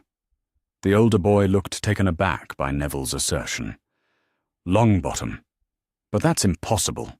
Everyone knows Harry Potter was placed with Muggle relatives. Everyone, Neville said, with the kind of quiet authority that reminded Harry powerfully of Augusta, was wrong about a lot of things. Harry is part of our family now, and if you can't treat him like a normal person instead of some kind of curiosity, then you should probably find someone else to bother. Harry felt something warm and unfamiliar settle in his chest as he realized that Neville was choosing to defend him, not because he had been told to, but because he genuinely cared about Harry's comfort and dignity. Thank you, Harry said quietly when the other boy had moved away. You didn't have to do that. Yes, I did, Neville said matter-of-factly. That's what brothers do. They stand up for each other when people are being rude or intrusive. That evening, as they sat in Augusta's study for their bedtime story, Harry found himself asking the question that had been building in his mind all day. Augusta, he said quietly, you promise you'll really keep me? Even if I have more nightmares, or if I do magic accidentally and break something important, or if people come and say I should live somewhere else? Augusta closed the book she had been reading to them, a collection of wizarding folk tales that featured remarkably sensible heroes and talking animals with generally good advice, and looked at Harry with an expression of fierce tenderness. Harry Potter, she said, and her voice carried the weight of an unbreakable magical oath. You are my grandson now, just as surely as Neville is. There is nothing, no nightmare, no broken object, no interfering adult that could change that fact. You belong here, and you will stay here as long as you want to be here. She reached for a wooden box that sat on her desk and withdrew 2 items that made both boys sit up with interest. They were rings, small silver bands with the Longbottom family crest engraved on them, sized perfectly for young hands. These belonged to my father and his brother when they were boys, Augusta said. In magical families, children often receive family rings when they're officially recognized as full members of the household. I had these resized for both of you. She handed one ring to Neville, who slipped it onto his right hand with obvious pride, and then offered the second to Harry. If you choose to wear this, it means you're choosing to be a Longbottom as well as a Potter. You'll always be James and Lily's son, but you can also be my grandson and Neville's brother. Harry stared at the ring, understanding the weight of what he was being offered. What if my birth parents wouldn't want me to have a different name too? Augusta's expression softened. Harry, your parents signed the protective accord because they wanted you to have family if they couldn't be there to love you themselves. They would want you to belong somewhere, to be cherished and protected. Taking the Longbottom name doesn't diminish their love for you. It honors their wish that you never face the world alone. Harry slipped the ring onto his finger and immediately felt a gentle warmth that seemed to settle into his bones. The ring fit perfectly, as if it had been waiting for him specifically. Harry Longbottom, Neville said experimentally, then grinned. I like how that sounds. So do I, Harry said, and realized he was smiling without having to force it. As Augusta tucked them into their beds that night, she told them stories about their parents, not just the famous stories about their deaths, but stories about their lives. She told them about James Potter's loyalty to his friends and his terrible habit of hexing his hair to stick up even more than it naturally did. She told them about Lily's gift with plants and her fierce protectiveness of anyone she considered family. She told them about Frank's dry sense of humor and Alice's talent for making anyone feel welcome and valued. Your parents, she said, as she dimmed the magical lights, were heroes not just because they died fighting you-know-who, but because they lived fighting for a world where children like you could grow up safe and loved. Every day you spend being happy and magical and free is a victory for everything they believed in. Harry lay in his bed, wearing his family ring and holding his mother's letter, thinking about the day's revelations. He had a wand that had chosen him specifically. He had robes that fit him properly and books that were his to keep forever. He had a brother who would stand up for him even when it was difficult. Most importantly, he had adults who wanted him to ask questions, to use his magic, to take up space, and be seen and heard. The contrast with his life at the Dursleys was so stark that sometimes he still expected to wake up and find it had all been an elaborate dream. But the ring on his finger was solid and real, and Neville's quiet breathing from the next bed was a comfortable anchor to reality. Tomorrow they would continue their magical education. Augusta had promised to teach them about defensive magic and magical history. Mrs. Pemberton was planning to show them how to brew simple healing draughts in the kitchen. For the first time in his life, Harry Potter was looking forward to tomorrow, not because it might be better than today, but because today had been wonderful and tomorrow promised to be equally good. He was Harry Longbottom now, brother to Neville, grandson to Augusta, heir to a legacy of courage and love. And tomorrow he would continue learning what it meant to belong somewhere. The nightmare, when it came that night, was different. Instead of the cupboard door slamming shut, Harry dreamed about light streaming through windows and voices calling his name with affection rather than irritation. When he woke, it was with a sense of anticipation rather than dread. Tomorrow would bring new lessons, new discoveries, and new opportunities to understand just how much his life had changed for the better. Harry Longbottom went back to sleep with a smile on his face. Chapter 5. The Wizarding World Reacts. The first sign that their quiet domestic life was about to be disrupted came with the morning edition of the Daily Prophet, delivered by an owl whose agitated hooting suggested it carried news of unusual importance.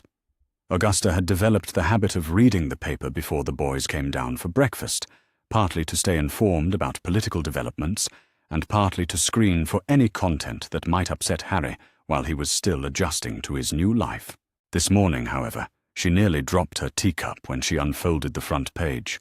The headline screamed across the top in letters large enough to be read from across a room: "The Boy Who Lived. In a Cupboard. Exclusive investigation reveals years of abuse." Below it was a photograph that made Augusta's stomach clench. Harry as he had looked 3 weeks ago, hollow-cheeked and wearing clothes that hung off his skeletal frame like fabric draped over a scarecrow. The article, written by Rita Skeeter with her characteristic blend of sensationalism and carefully researched facts, laid out in devastating detail the conditions Harry had endured at Privet Drive. Someone, Augusta suspected Arabella Figg, finally free to speak after years of frustrated silence, had provided information about locked cupboards, missed meals, and a child forced to do household labor that would have challenged an adult house elf. But it was the sidebar article that made Augusta's hands shake with fury. Dumbledore knew. Ministry sources confirm Headmaster received regular reports on Potter's living conditions. Augusta set down her cup with careful precision and took 3 deep breaths before allowing herself to read the full article. By the time she finished, her jaw was set in a line that had once made ministry officials reconsider their positions on educational funding. The sitting room fire flared green just as Augusta was considering how to break this news to the boys. She looked up expecting to see one of her usual correspondents, but instead found herself face to face with Albus Dumbledore himself, emerging from the Flu Network without invitation or warning. "Augusta," Dumbledore said, brushing soot from his magnificent purple robes. "I believe we need to discuss nothing," Augusta interrupted, rising to her feet with the controlled grace of someone preparing for battle. "You will explain to me immediately why you placed Harry Potter with people you knew were abusing him, and then you will leave my home and never return without explicit invitation." Dumbledore's eyes, usually twinkling with what people mistook for kindness, were serious behind his half-moon spectacles. "Augusta, I understand you're upset, but the blood protections—" "Do not," Augusta said, and her voice carried enough magical authority to make the windows rattle. "Presume to tell me what I am." "I am not upset, Albus. I am furious beyond measure, and I am prepared to demonstrate exactly why that should concern you." Dumbledore raised his hands in a placating gesture. "Perhaps we could discuss this calmly. Harry's safety has always been my primary concern, and the protections provided by his mother's blood." "His mother's blood?" Augusta repeated, with the tone she might use to discuss a particularly offensive variety of dung beetle. "Tell me, Albus, how exactly did those protections help Harry when he was locked in a cupboard for days at a time? How did they comfort him when he was denied food for accidental magic? How did they heal the bruises that Arabella Figg documented in her reports to you?" Dumbledore's facade of calm confidence began to crack slightly. "The reports indicated that Harry was not entirely happy, but that he was safe from magical threats. The blood protections are absolute against followers of Voldemort." "The blood protections," Augusta said, moving closer to Dumbledore with the predatory grace of someone who had spent decades intimidating people much larger than herself, would have been just as effective if Harry had been placed with any blood relative of his mother. They would have worked if he had lived with his great-aunt in Scotland, who by all accounts was a lovely woman who died childless, and would have welcomed him with joy. They would have worked if he had been placed with any of the magical families who offered to adopt him after his parents' death. She reached into her desk drawer and withdrew a thick folder of documents. "I have been researching, Albus. I have been making inquiries. I have discovered that no fewer than 17 magical families offered to adopt Harry Potter in November of 1981, including the Weasleys, the Abbotts, and the Bones family. All of them were refused without consideration." Dumbledore's shoulders sagged slightly, and for the first time since entering the room, he looked his considerable age. "Augusta, you must understand the complexity of the situation. The wizarding world was in chaos. There were Death Eaters still at large, and many who had claimed to be under the Imperious curse. I could not risk Harry's safety by placing him with anyone whose loyalties might be questionable." "Questionable," Augusta repeated flatly. "You considered the loyalty of magical families questionable, but you placed Harry with Muggles who despised magic so thoroughly that they spent 6 years trying to beat it out of him." The sitting room door opened quietly, and both boys slipped inside with the careful stealth of children who had learned to monitor adult conversations for signs of danger. Harry immediately positioned himself where he could see both adults without being directly between them, while Neville moved protectively closer to his side. Augusta noticed their presence and modulated her voice slightly, though her fury remained unmistakable.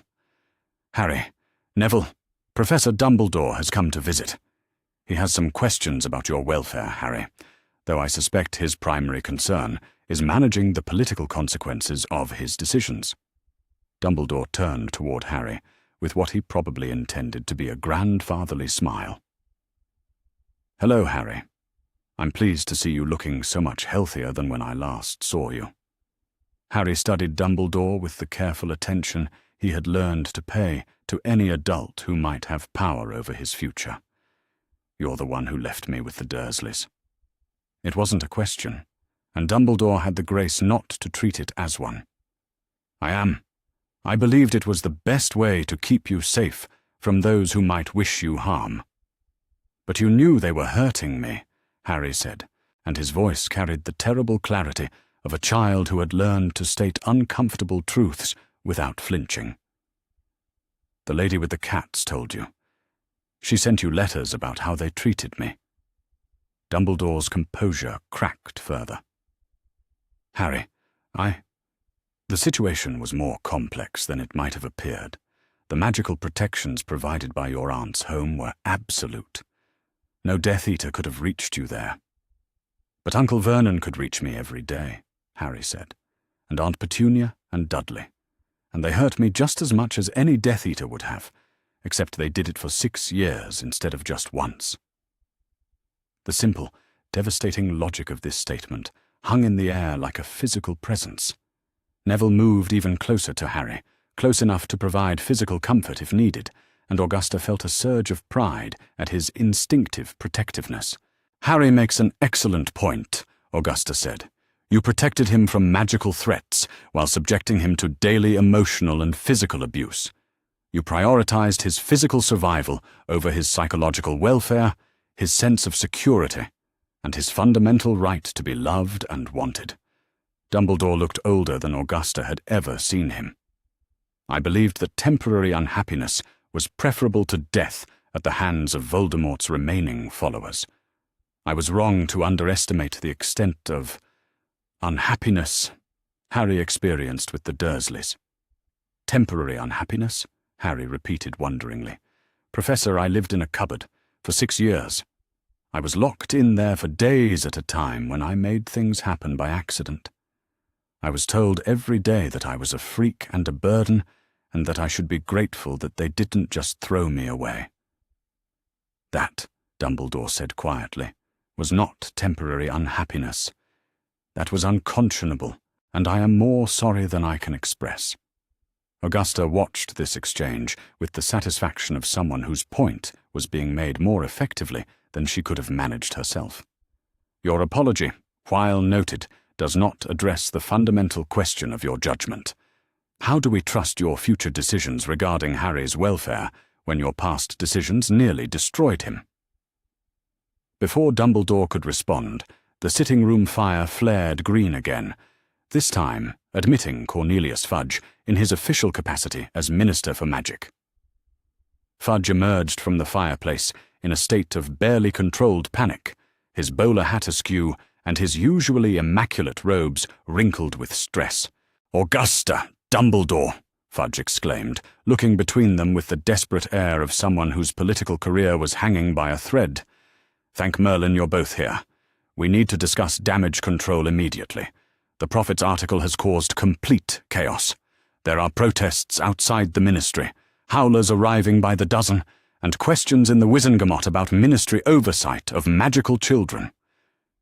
"Perhaps," Augusta said, with the cold courtesy that had made her legendary among Ministry officials, "the Ministry should have exercised such oversight 6 years ago." Fudge's face flushed purple. "Now see here, Augusta. The Ministry relied on Dumbledore's assurance that the boy was safe and well cared for. We had no reason to question. You had no reason to investigate," Augusta corrected. "You had no reason to follow up. You had no reason to ensure that Harry Potter, the most famous child in our world, was receiving appropriate care. You simply accepted Dumbledore's word and absolved yourselves of any responsibility." Harry and Neville had positioned themselves in the corner of the room, where they could observe without being directly involved in the adult conflict. Augusta was proud to see that Harry was no longer cowering or trying to make himself invisible. Instead, he was watching the proceedings with the alert attention of someone learning how to recognize when adults were fighting about him rather than with him. "The Ministry's position," Fudge said, attempting to regain some semblance of authority, "is that we will be conducting a full investigation into the circumstances of Harry's placement and care. However, we must also consider the boy's current welfare and whether this publicity is in his best interests."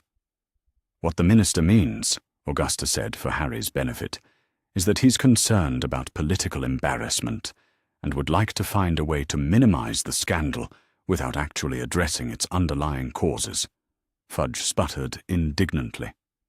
"That's not. We're concerned about Harry's privacy and well-being." "Harry's privacy and well-being," Augusta interrupted, "would have been better served by competent oversight 6 years ago. At present, Harry's privacy is being protected by Longbottom family wards, and his well-being is being ensured by proper food, shelter, love, and respect for his magical nature." The sitting-room fire flared green a third time, and Molly Weasley tumbled through with the tear-stained face of someone who had been crying steadily since reading the morning paper. She barely glanced at Fudge and Dumbledore before rushing to Augusta, with the desperation of someone seeking absolution. "Augusta," Molly said, her voice thick with guilt and grief, "I need to apologize. I need to explain why I never—" She broke off, unable to finish the sentence. "Molly," Augusta said gently, recognizing genuine remorse when she saw it, "come and sit down. The boys are here, so perhaps we should continue this conversation more quietly." Molly looked over at Harry and Neville, and her face crumpled further. "Oh, Harry, dear boy, I am so sorry. We should have checked on you. We should have insisted on seeing you, should have demanded answers when Dumbledore said you were safe and happy with your relatives." Harry studied Molly with the careful attention he had learned to pay to adults who claimed to care about him. "Why didn't you?" The question was asked without accusation, but Molly flinched as if he had slapped her. "Because we trusted Dumbledore's judgment. Because he assured us that you were being well cared for, and that visits from magical people might compromise your safety. Because we were cowards who took the easy path instead of doing what we knew was right." "The Weasleys," Augusta said quietly, "were among the families who offered to adopt you, Harry. They were told that your placement with your blood relatives was final and non-negotiable." Harry looked between Molly and Augusta, processing this information. "You wanted to take me in?" "Oh, sweetheart," Molly said, fresh tears streaming down her face. "Arthur and I would have been honored to raise you alongside our own children. We would have loved you and protected you and made sure you knew every day how precious you were. But you didn't fight for me when Professor Dumbledore said no." The statement hung in the air like an indictment. Molly's shoulders shook with silent sobs, and even Fudge looked uncomfortable with the stark honesty of Harry's observation. "No," Molly whispered. "We didn't fight hard enough. We accepted Dumbledore's decision and told ourselves that you must be happy and safe because he said you were. We failed you, and I will regret it for the rest of my life." Dumbledore, who had been standing in increasingly uncomfortable silence throughout this exchange, finally spoke. "The blame for Harry's suffering lies with me, not with families who trusted my judgment. I convinced people who wanted to help Harry that their help wasn't needed." "Yes," Augusta said, crisply, "you did. The question now is what we do about it." She moved to her desk and withdrew a formal-looking document covered in official seals. "I have filed formal charges with the Department for the Regulation and Control of Magical Creatures against Vernon and Petunia Dursley for child abuse, child neglect, and violation of the International Statute of Secrecy regarding the persecution of magical persons." Fudge went grey. "Augusta, you can't involve Muggle authorities."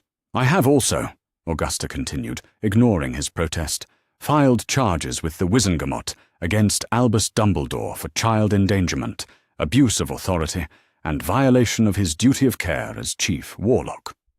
The silence that followed this announcement was absolute. Even Harry and Neville, who had been whispering quietly in their corner, stopped talking to stare at Augusta with wide eyes. Dumbledore closed his eyes for a moment before speaking.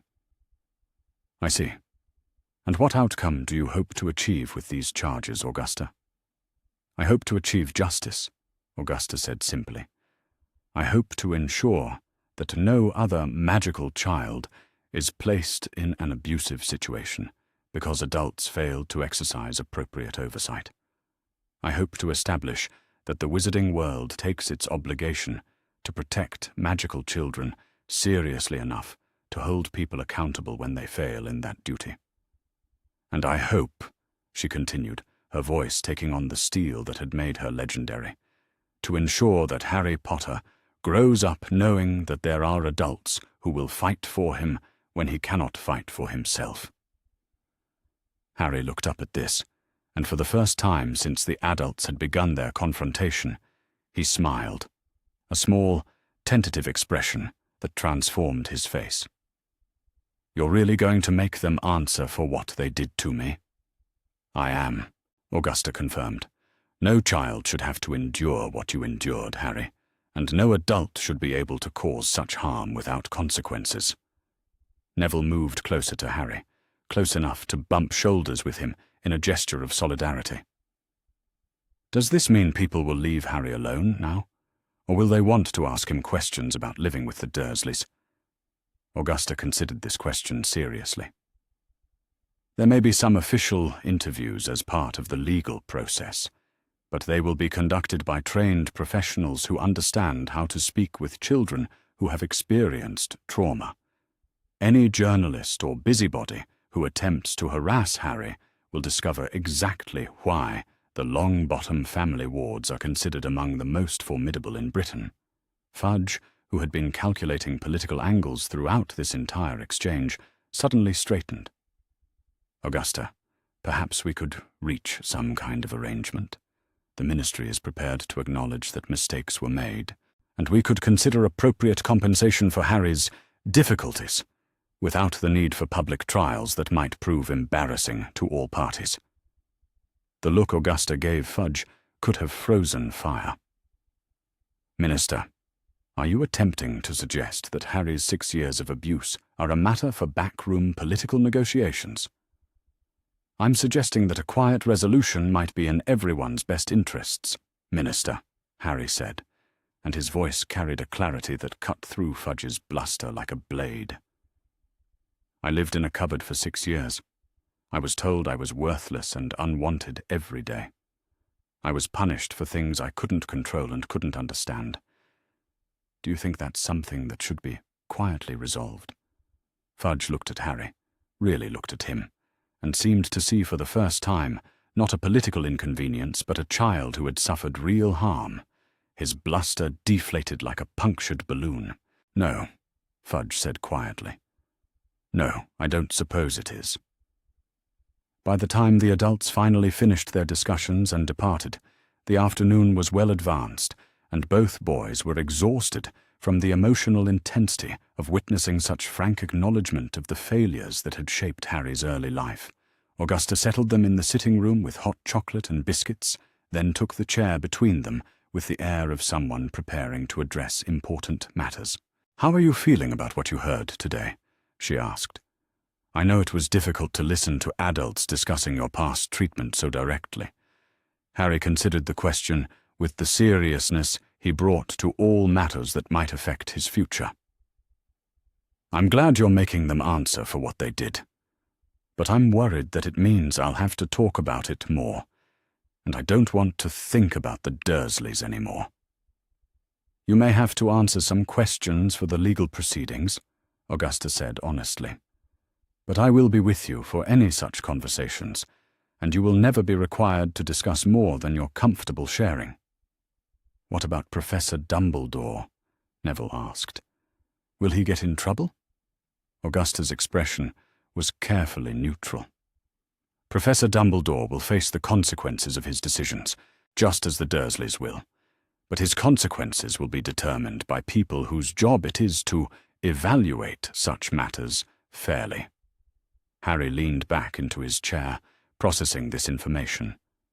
"I never thought anyone would believe me if I told them how the Dursleys treated me, and I never thought anyone would care enough to do something about it."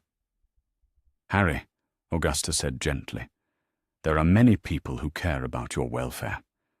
Some of them failed to act when they should have, and they will have to live with that failure. But others, like Molly Weasley, made mistakes because they trusted the wrong people, not because they didn't care about you. Do you think Mrs. Weasley really would have taken me in? I think Molly Weasley would have loved you like one of her own children and fought anyone who tried to hurt you. Her failure was in not fighting hard enough when it mattered, not in lacking love to offer you." That evening, as Augusta was tucking the boys into their beds, Harry asked the question that had been building in his mind all day. "Augusta, what happens if they decide I should live somewhere else? What happens if the legal stuff means I have to go back to the Dursleys or go to some other family?" Augusta sat down on the edge of his bed and looked at him with the fierce tenderness that had become familiar over the past weeks. "Harry, the protective accord that allows you to live here is older and more binding than any legal decision a court might make. You are family now, and family means forever. Even if it gets complicated, even if important people think I should be somewhere else, even then," Augusta said firmly. "I have spent 40 years navigating the political complexities of the wizarding world, and I have never lost a battle I truly cared about winning. I care about this one more than any other." Harry settled back into his pillows, reassured by Augusta's confidence and by the solid reality of his warm bed, his family ring, and Neville's quiet breathing from the next bed. Tomorrow would bring new developments in the legal proceedings and probably more visitors seeking to understand or influence the situation. But tonight, he was safe and wanted and protected by someone who had proven her willingness to fight for him. The wizarding world might be in chaos over his rescue, but Harry Potter had never felt more secure in his life. As he drifted off to sleep, he could hear Augusta moving around downstairs, no doubt preparing for the battles ahead. The sound was comforting rather than worrying, proof that there were adults who considered his welfare worth fighting for. For the first time in his life, Harry went to sleep, knowing that tomorrow would bring justice rather than just survival. Chapter 6. Growing Together. Time moved differently at Longbottom Manor than it had at Privet Drive, where the Dursley house had been marked by the grinding repetition of days that blurred together in their sameness. The manor breathed with the natural rhythm of seasons changing and children growing. Harry learned to measure time not in survived punishments or endured silences, but in the accumulation of small joys and the steady deepening of bonds that had become as essential to him as breathing. 3 years passed like pages turning in a favorite book, each day bringing new discoveries, new challenges overcome together, and new evidence that he had found the place where he belonged. The autumn after Harry's rescue marked his first real experience with the Manor's extensive library. Augusta had always encouraged both boys to explore the collection freely, but it wasn't until the weather turned cold enough to drive them indoors that Harry truly understood the treasure trove that lay waiting behind those oak doors. The library occupied the entire east wing of the Manor's second floor, with shelves that stretched from floor to ceiling, and a reading area furnished with deep armchairs positioned to catch the best natural light. But what made the space truly magical was its responsiveness to the interests and needs of its readers. The books seemed to arrange themselves according to some mysterious logic that always placed exactly the right volume within reach of whoever was seeking it. "It's like the library knows what we want to learn," Neville said, one crisp October morning, settling into his favorite chair with a tome about defensive magical plants that had somehow migrated from the botany section to the table beside his usual spot. Harry looked up from his own reading, a comprehensive guide to healing magic that had appeared on his desk just as he was wondering whether there were spells that could help with nightmares, and nodded thoughtfully. "Maybe it does. Augusta said the Manor has been home to magical families for centuries. Maybe it's learned to pay attention." They had developed the habit of spending their mornings in the library after their formal lessons with Augusta, using the time to pursue their individual interests while remaining companionably close. Harry gravitated toward books about healing, protection magic, and the history of magical families, while Neville devoured everything related to magical botany, creature care, and defensive applications of seemingly harmless plants. But their reading was far from solitary. Harry had discovered that he retained information better when he could discuss it with someone who shared his curiosity, and Neville had learned that explaining concepts to Harry helped clarify his own understanding. They had become each other's most trusted academic partners, sharing discoveries and working through complex magical theory together. "Listen to this," Harry said, finding a passage that had caught his attention. "It says here that healing magic is most effective when the healer has a deep emotional connection to the subject. That's why parents can often heal their children's injuries more completely than trained healers can." "That makes sense," Neville said, looking up from his own book. "Gran told me once that love is the most powerful magic there is, even if it doesn't always look like traditional spell work." Harry considered this observation, thinking about the warmth he felt when healing plants, or the instinctive protectiveness that arose whenever he sensed Neville was upset about something. "Do you think that's why my magic works better now than it did at the Dursleys? Because I feel safe and loved here?" "I think magic responds to how you feel about yourself," Neville said, with the thoughtfulness that had become characteristic of their philosophical discussions. "When you think you're worthless or dangerous, your magic reflects that. When you know you're valued and safe, your magic becomes something positive." It was insights like these that made Augusta proud of both boys' development. They were not simply learning spells and magical theory. They were developing wisdom about the deeper connections between emotion, intention, and magical power. By the time they were 8, they could discuss complex magical concepts with the sophistication of much older students. Their magical development had indeed exceeded all expectations. Harry's healing abilities had grown remarkably precise. He could sense illness or injury in plants and animals from several feet away, and often knew instinctively what kind of magical intervention would be most helpful. Neville's talent with growing things had expanded beyond simple plant care to include an intuitive understanding of magical ecosystems and the delicate balances that sustained them. But perhaps more importantly, they had learned to support and complement each other's strengths while helping to address each other's areas of uncertainty. Harry, despite his remarkable progress, still struggled with self-doubt and the lingering fear that his magical abilities might somehow be dangerous or unwelcome. Neville had made it his personal mission to remind Harry of his worth whenever those old insecurities surfaced. "Remember when you helped Mrs. Pemberton's roses recover from that magical blight last month?" Neville would say, during Harry's moments of self-doubt. "Remember how you knew exactly what they needed without even thinking about it? That's not dangerous magic, Harry. That's healing magic, and it comes from wanting to help things grow and be healthy." Similarly, Neville sometimes fell into patterns of self-consciousness about his magical abilities, worried that he was too slow or too clumsy compared to other magical children they encountered during their occasional social visits.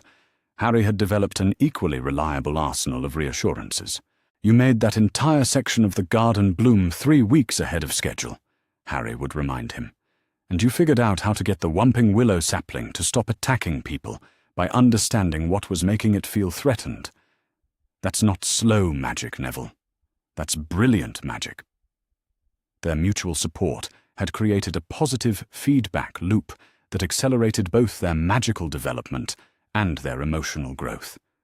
By their 9th birthday, they had achieved a level of magical cooperation that impressed even Augusta, who had spent decades observing young wizards' development. One particularly memorable demonstration of their combined abilities came during the winter of their 9th year, when they successfully saved a family of magical foxes that had been injured in a late-season snowstorm. Harry had sensed the animals' distress while he and Neville were building snow creatures in the manor's gardens. The foxes were caught in a magical cold snap that was beyond their natural ability to endure, and they were slowly freezing despite their thick winter coats. "There," Harry said, pointing toward a copse of evergreens near the garden's edge. "Something's wrong with the animals in those trees." Neville followed Harry's gaze and immediately began analyzing the situation with the systematic approach Augusta had taught them for magical emergencies. What kind of wrong? Injured? Sick? Magically affected? Harry closed his eyes and extended his magical senses toward the trees, a technique he had developed through years of practice with healing magic. "Cold," he said after a moment, "but not a natural cold. Someone cast a freezing charm that's gotten out of control, and there are animals caught in it who can't get warm enough to survive." They found the foxes huddled together in a hollow beneath the largest evergreen, their breath coming in rapid puffs and their usual bright eyes dulled with cold-induced lethargy. The magical frost around them was so intense that it had created ice crystals in the air, and Harry could sense that the animals' magical cores were struggling to maintain their body temperature. "Can you slow down the freezing effect?" Harry asked Neville, who had always shown remarkable intuition for counter-charms and magical problem-solving. "I think so," Neville said, studying the ice patterns with the careful attention he brought to all magical phenomena. "It looks like someone was practicing weather magic and lost control of it. If I can find the core of the spell and unwind it gradually." While Neville worked on neutralizing the out-of-control charm, Harry knelt beside the foxes and began the delicate process of warming them with healing magic. He had learned that magical creatures required a different approach than plants. Their magical cores were more complex and could be easily overwhelmed if he pushed too much energy at them too quickly. Instead, he imagined offering them warmth the way he might offer comfort to a frightened child, letting his magic flow gently into their systems and supporting their natural ability to regulate their body temperature. The largest fox, clearly the parent of the small family group, lifted her head and regarded him with intelligent golden eyes that seemed to recognize his intention to help. "It's working," Neville said softly, watching the ice crystals in the air begin to fade as his counter-charm took effect. "The freezing spell is unwinding. Give me another minute, and the temperature should return to normal." By the time they finished their rescue effort, the fox family was alert and active again, their thick coats fluffed against the natural winter cold, but no longer struggling against magical frost. The parent fox approached Harry cautiously and touched his hand with her nose, a gesture of gratitude that made his chest warm with pride and satisfaction. "We did it," Harry said, grinning at Neville with the uncomplicated joy of a successful magical collaboration. "We actually saved them." "We did," Neville agreed, watching the foxes disappear into the deeper woods with their characteristic fluid grace. "And we did it together. Your healing magic and my understanding of spell structures. We're a good team, aren't we?" It was moments like these that convinced Augusta her decision to raise the boys together had been more than simply correct. It had been inspired. They brought out the best in each other's abilities, while providing the emotional support that allowed both of them to attempt magic they might not have tried alone. But their growth was not limited to magical achievement. As they approached their 10th birthday, Harry and Neville had developed the kind of deep, uncomplicated friendship that usually took much longer to form. They knew each other's fears and dreams, shared each other's triumphs and disappointments, and had created a private world of inside jokes and shared memories that was entirely their own. Harry had learned to laugh without looking over his shoulder for disapproval. Neville had developed a confidence that made him willing to attempt new challenges without excessive fear of failure. They had both discovered the joy of having someone who would always be on their side, no matter what obstacles they faced. The spring of their 10th year brought an event that would become one of Harry's most treasured memories: his first successful Patronus charm. Augusta had been teaching them defensive magic theory for several months, preparing them for the more advanced protective spells they would learn at Hogwarts. The Patronus charm was generally considered too advanced for children their age, but Harry had expressed such interest in the concept, a spell that drew on happy memories to create protection against dark creatures, that Augusta had agreed to let him attempt it under her careful supervision. "The key," Augusta explained, as they stood in the manor's largest drawing room on a warm May afternoon, "is not just remembering a happy moment, but truly experiencing it again.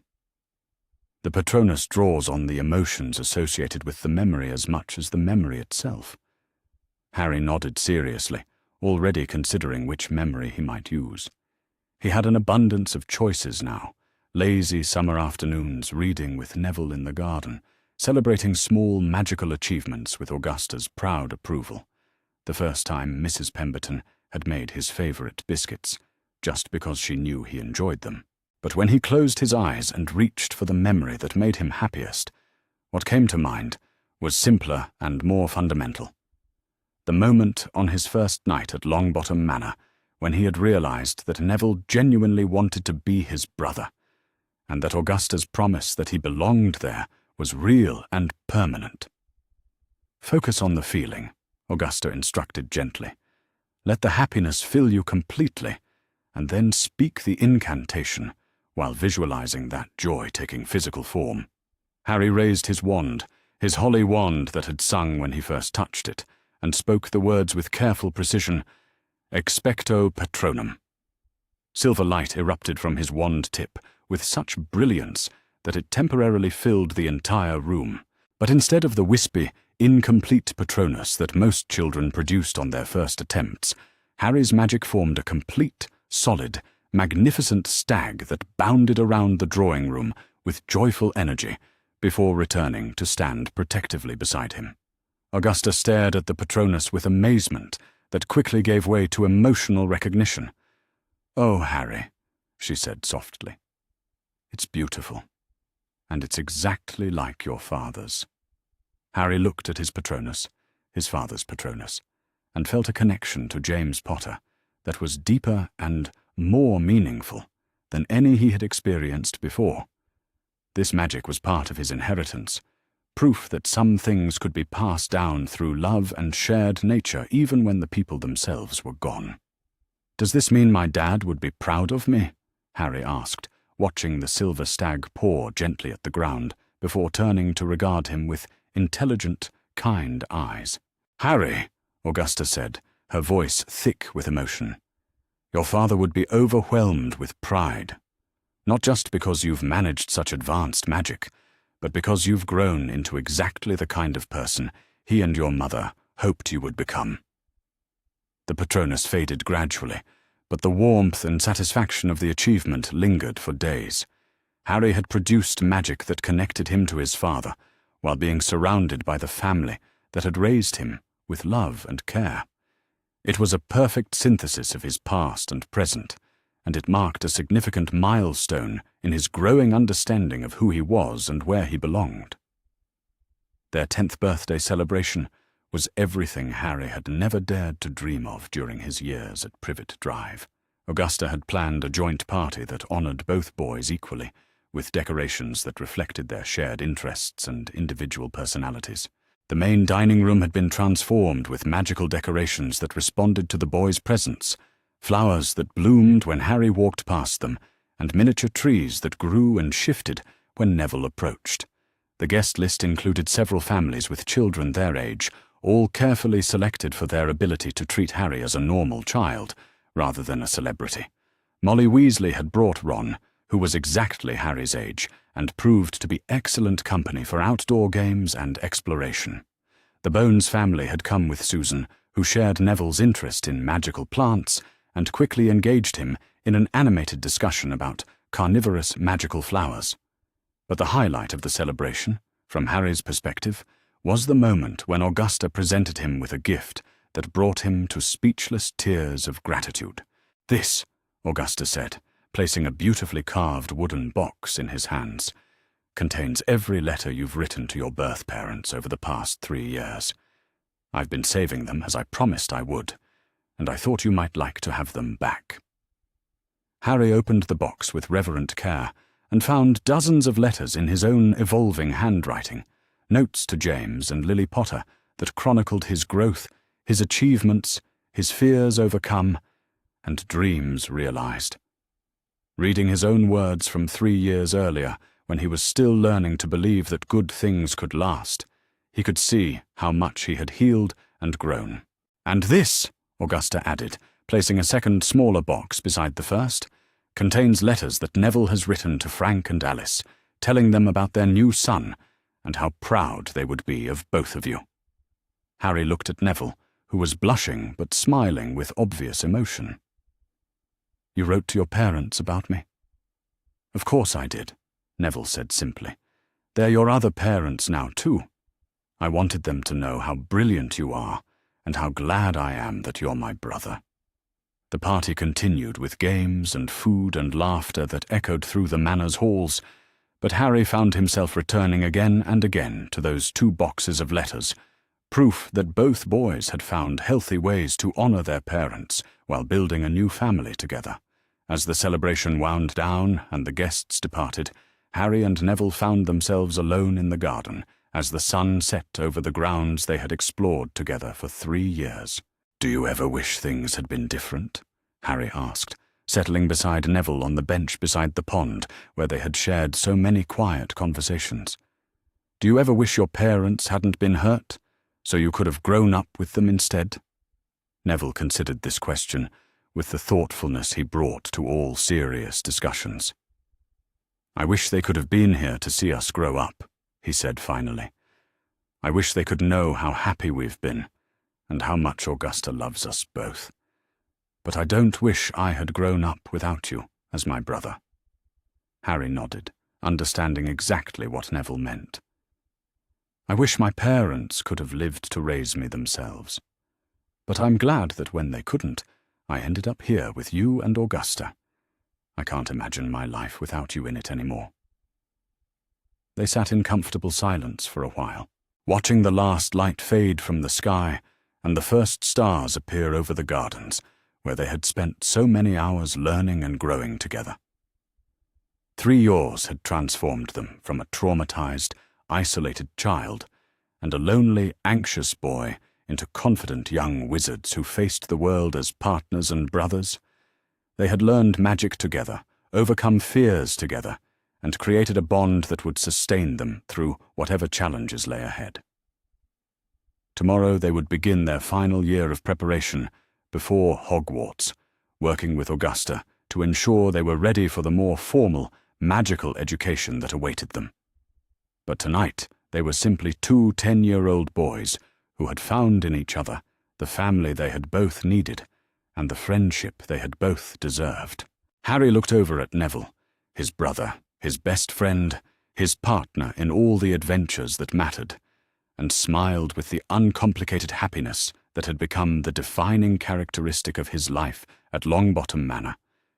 They had grown together, learned together, and become the people they were meant to be through the simple but transformative power of being truly loved and unconditionally accepted. 3 years ago, Harry had been rescued from a cupboard under the stairs. Tonight, he was home in every sense that mattered, surrounded by family and secure in the knowledge that tomorrow would bring new opportunities for growth, discovery, and joy. The boy who had once made himself as small and invisible as possible now took up exactly the amount of space he was entitled to, confident in his worth and certain of his place in the world. Harry Longbottom was ready for whatever came next. Chapter 7. Hogwarts Letters Arrive. The owl arrived on a Tuesday morning in July, its feathers still ruffled from the long flight, and its amber eyes bright with the self-importance that came from carrying official Hogwarts correspondence. It perched on the windowsill of the breakfast room, where Harry and Neville were sharing their morning meal, tapping imperiously at the glass with its beak until Augusta rose to let it inside. Harry felt his stomach clench with a mixture of excitement and apprehension as the owl extended its leg, revealing 2 identical envelopes bound together with emerald ribbon. After 4 years of anticipation, his Hogwarts letter had finally arrived, but seeing it now, addressed in careful script to Mr. H. Longbottom and Mr. N. Longbottom, he was surprised by the surge of anxiety that accompanied his excitement. "Here we are, boys," Augusta said, her voice carrying the satisfaction of someone whose careful planning was finally coming to fruition. "Your Hogwarts letters, arriving together as they should." She handed each boy his envelope, and Harry noted with grateful relief that his was indeed addressed to Harry Longbottom rather than Harry Potter. Augusta had clearly made arrangements to ensure his enrollment reflected his chosen family name rather than his birth name, giving him at least some protection from immediate recognition. Neville tore open his envelope with the enthusiasm of someone who had been waiting his entire life for this moment, but Harry found his hands shaking slightly as he broke the wax seal. The parchment inside was thick and official, bearing the Hogwarts crest and Professor McGonagall's precise signature. But it was the reality it represented that made Harry's chest tighten with something uncomfortably close to panic. "Dear Mr. Longbottom," he read silently, "we are pleased to inform you that you have been accepted at Hogwarts School of Witchcraft and Wizardry." The words seemed to blur together as Harry tried to process what this letter meant for his carefully constructed new life. For 4 years he had been Harry Longbottom, Augusta's grandson, Neville's brother, a young wizard whose magical abilities were celebrated rather than feared. But Hogwarts would be different. Hogwarts would be full of people who remembered Harry Potter, who had heard stories about the boy who lived, who might look at him and see a celebrity rather than simply another first-year student. "Harry?" Neville's voice seemed to come from very far away. "Are you all right? You've gone quite pale." Harry looked up to find both Neville and Augusta watching him with concern, and he realized he had been staring at his letter without moving for several long minutes. "I'm fine," he said automatically, then stopped. One of the most important things he had learned during his years at Longbottom Manor was that he didn't have to pretend to be fine when he wasn't. "Actually," he corrected himself, "I'm not fine. I'm scared." Augusta set down her teacup and moved to the chair beside Harry's, settling herself there with the calm presence that had become his anchor during moments of uncertainty. "What exactly are you scared of, Harry?" Harry struggled to find words for the tangle of fears that were threatening to overwhelm him. "At Hogwarts, I'll have to be Harry Potter again, won't I? People will know who I am, and they'll expect things from me, and they'll want to know about the Dursleys and why I was living with you instead. And what if they decide I don't really belong in the wizarding world because I've been hiding who I am?" The words tumbled out in a rush, carrying with them all the insecurities that had been building since the legal proceedings against Dumbledore and the Dursleys had made Harry's story public knowledge. For 4 years, he had been able to control how much of his past he shared, and with whom. At Hogwarts, that control would be impossible to maintain. And what if, Harry continued, his voice dropping to a whisper, what if, when people remember that I'm Harry Potter and not just your grandson, you decide that I'm too much trouble to keep? What if the fame and the attention make you regret taking me in? The silence that followed this confession was broken only by the sound of the owl ruffling its feathers and the distant noise of Mrs. Pemberton moving around the kitchen. Augusta reached over and took Harry's hand in both of hers, and her touch was warm and steady and absolutely certain. "Harry Longbottom," she said, and her voice carried the weight of an unbreakable magical oath. "Listen to me very carefully. You are my grandson. Not because of your name, or your fame, or your scar, or anything that happened to you before you came to live with us. You are my grandson because I chose you, because Neville chose you, and because we love you for exactly who you are." She reached into her robes and withdrew a piece of parchment that Harry recognized as the protective accord that had made his rescue possible. "This contract," Augusta continued, "doesn't mention Harry Potter anywhere in its text.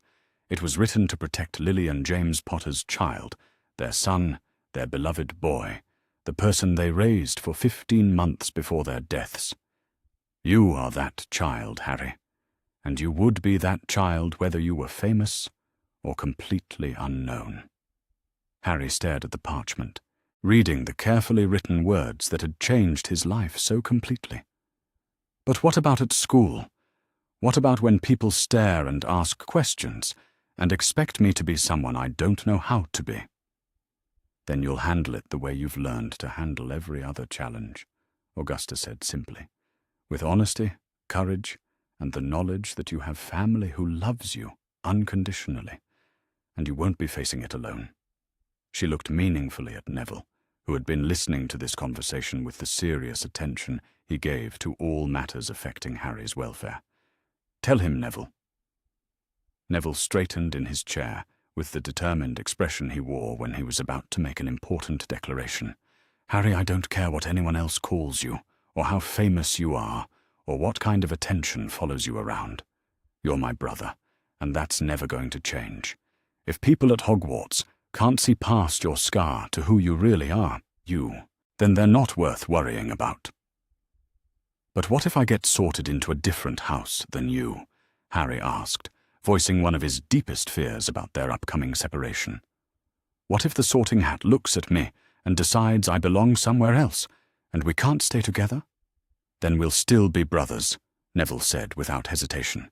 "We'll still eat meals together and spend time together and help each other with homework. The only difference will be where we sleep, and that's not nearly important enough to change everything else." Augusta watched this exchange with the satisfaction of someone whose careful nurturing had produced exactly the kind of bond she had hoped to foster between the boys. "Harry," she said gently, "do you remember what we talked about when you first came to live with us? About how family is chosen, not just inherited?" Harry nodded, thinking back to those early conversations that had helped him understand his place in their household. "The same principle applies to your identity," Augusta continued. "You can choose how much of Harry Potter to be and how much of Harry Longbottom to be. You can choose when to share your history and when to keep it a private. You can choose to be known for your current actions rather than your infant survival of a terrible night." She paused to let this sink in before continuing. "And most importantly, you can choose to remember that the people who matter, the people who will become your real friends, will care about your character, not your celebrity." Harry took a deep breath, feeling some of the tension leave his shoulders as he considered Augusta's words. "So I don't have to choose between being Harry Potter and being Harry Longbottom? I can be both?" "You are both," Augusta said firmly. You are James and Lily Potter's son, and you always will be. You are also my grandson, and Neville's brother, and you always will be that too. Anyone who can't understand that you contain multitudes is someone whose opinion doesn't matter." The owl, which had been waiting with impressive patience for its reply, suddenly hooted impatiently and ruffled its feathers in a way that clearly indicated it had other letters to deliver. Augusta smiled and moved to prepare the bird's payment, while Harry and Neville finished reading through their Hogwarts letters. "Look," Neville said, pointing to a particular line in his letter. "It says we'll need to be at King's Cross Station on September 1st to catch the Hogwarts Express. We'll be travelling together, just like we talked about." Harry felt another knot of anxiety loosen in his chest. "And we'll be sharing a compartment." "Obviously," Neville said, with the confidence of someone who had never doubted their continued partnership. "We've shared a room for 4 years. Why would we want to sit separately on the train?" After the owl had departed with Augusta's confirmation of the boys' acceptance, they spent the morning planning their upcoming shopping trip to Diagon Alley. Harry's anxiety had not completely disappeared, but it had transformed from overwhelming panic into manageable nervousness, the kind of anticipation that came with approaching something simultaneously exciting and challenging. "We'll go this weekend," Augusta decided, consulting her calendar and the boys' supply lists. "Early Saturday morning, before the crowds get too thick. Harry, would you like to use a glamour charm again? Or would you prefer to shop openly?" Harry considered this question carefully.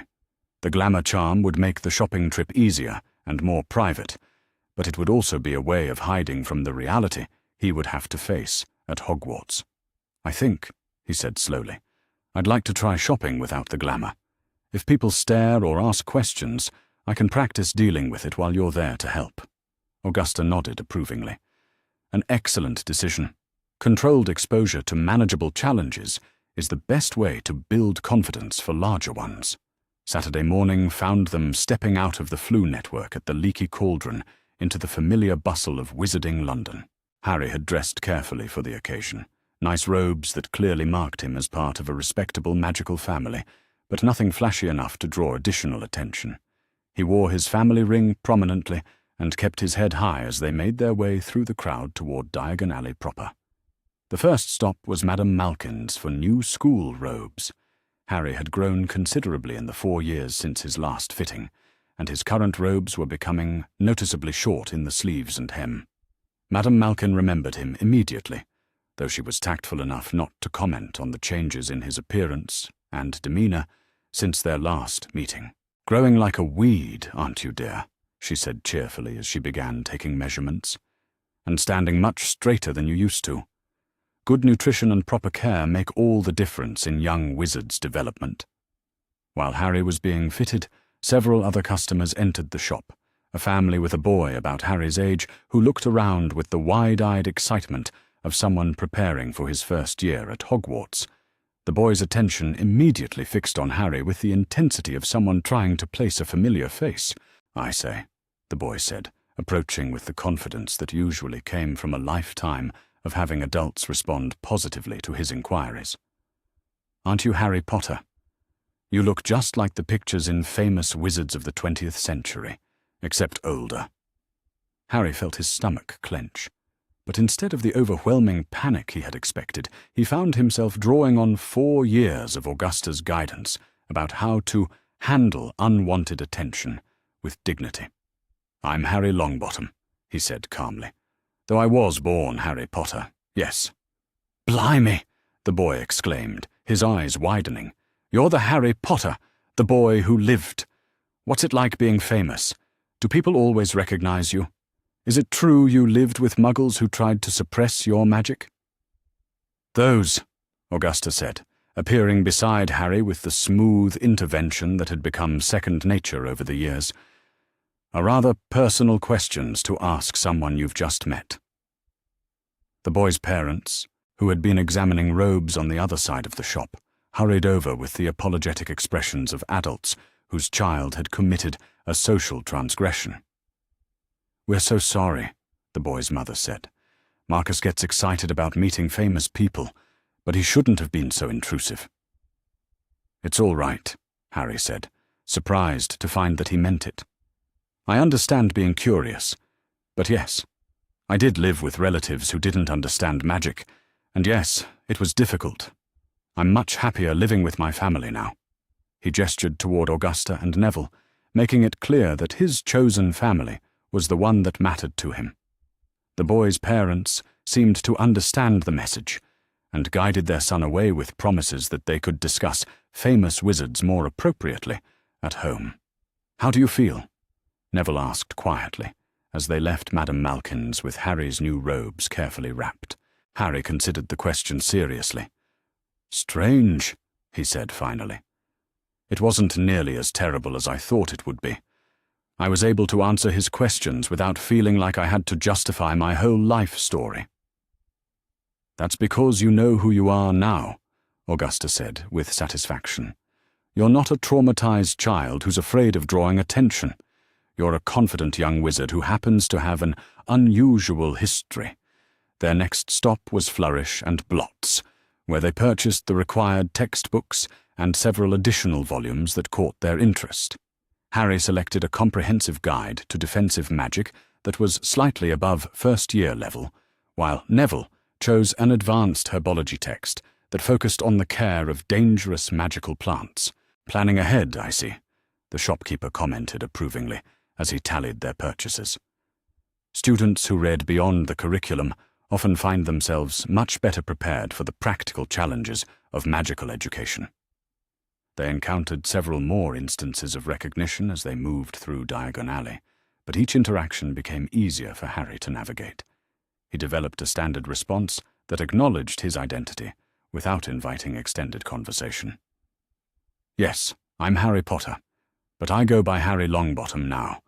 I live with my chosen family, and I'm looking forward to starting at Hogwarts, just like any other student." Most people accepted this explanation gracefully and moved on. Those who pressed for more personal details found themselves gently but firmly redirected by Augusta, who had perfected the art of protective intervention without making a scene. Their final stop was Ollivander's, not to purchase a new wand. Harry's Holly and Phoenix Feather wand had served him perfectly for 4 years, but to have both boys' wands checked and maintained before their first year at school. Mr.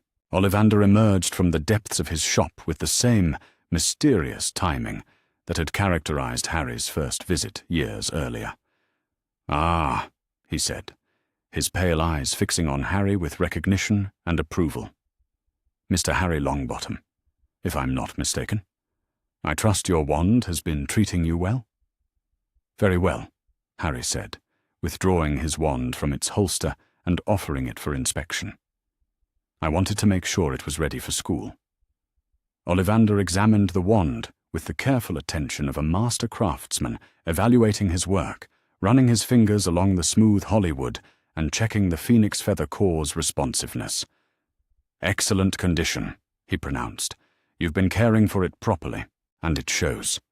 The bond between wizard and wand has strengthened considerably since your first visit." He performed the same examination on Neville's wand, cherry wood with a unicorn hair core, and pronounced it equally well maintained. "Both of you boys should do very well at Hogwarts," he said, as he handed the wands back. "Your magical development has clearly flourished under proper guidance." As they prepared to leave the shop, Ollivander paused and looked directly at Harry with an expression of serious consideration. "Mr. Longbottom," he said quietly, "I hope you know how fortunate you are to have found the family that was meant for you. Not every child gets a second chance at belonging somewhere." "I know," Harry said simply, "and I'm grateful for it every day." The trip home was peaceful and successful, with both boys tired but satisfied from their day of preparation. They had purchased everything they needed for school. Harry had successfully navigated several social interactions without panic or embarrassment, and most importantly, they had done it all together as brothers preparing for the same adventure. That evening, as they sat in their shared room, organizing their new school supplies, Neville voiced the thought that had been building in both their minds all day. "You know," he said, carefully arranging his new quills in order of length. "I think we're going to be all right at Hogwarts. Different from how we expected, maybe, but all right."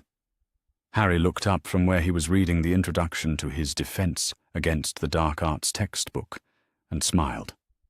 "I think so too. It helps knowing that whatever house we end up in, we'll still have each other." "Promise me something," Neville said suddenly, setting down his quills and looking at Harry with unusual intensity. "Anything. Promise me that if the Sorting Hat tries to separate us, we'll ask it to reconsider.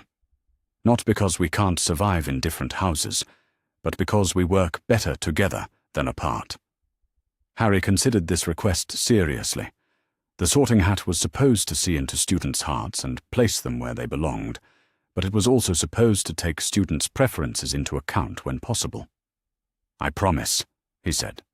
"We'll ask to be sorted together if we can, and if we can't, we'll make it work anyway."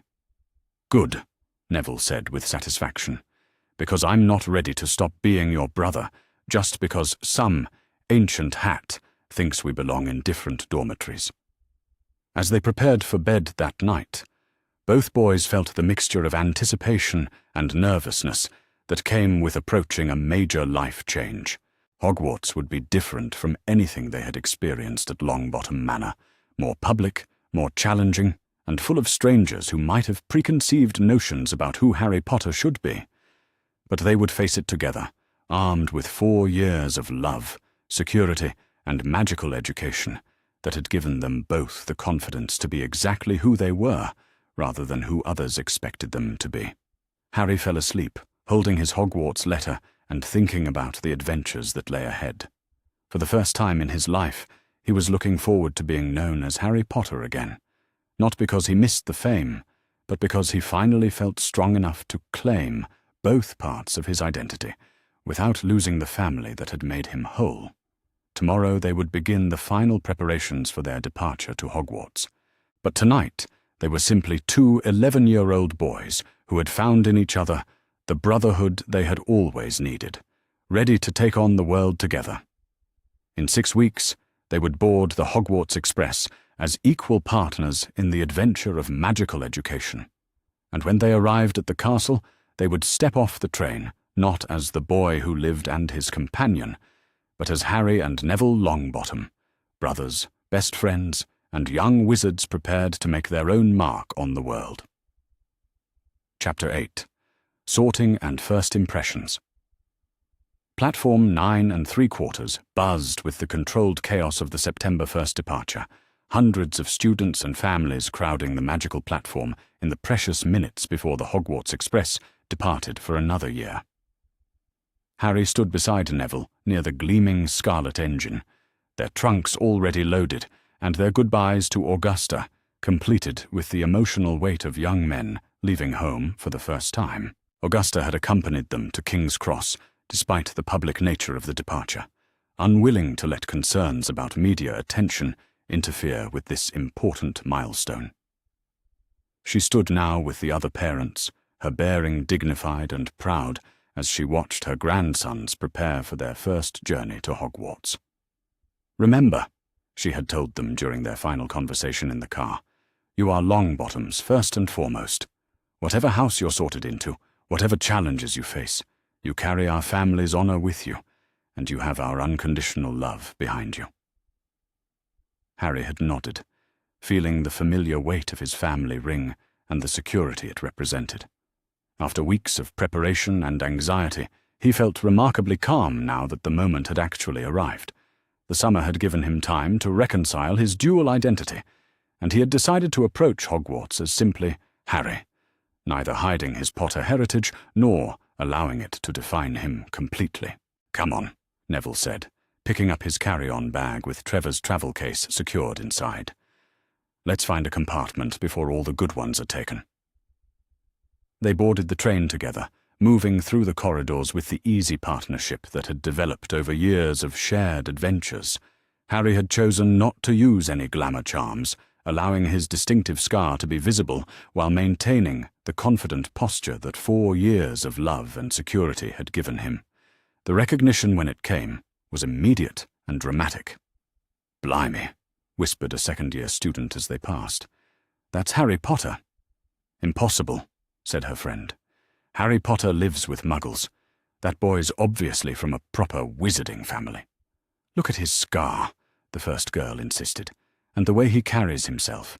That's definitely him, but he looks different than I expected."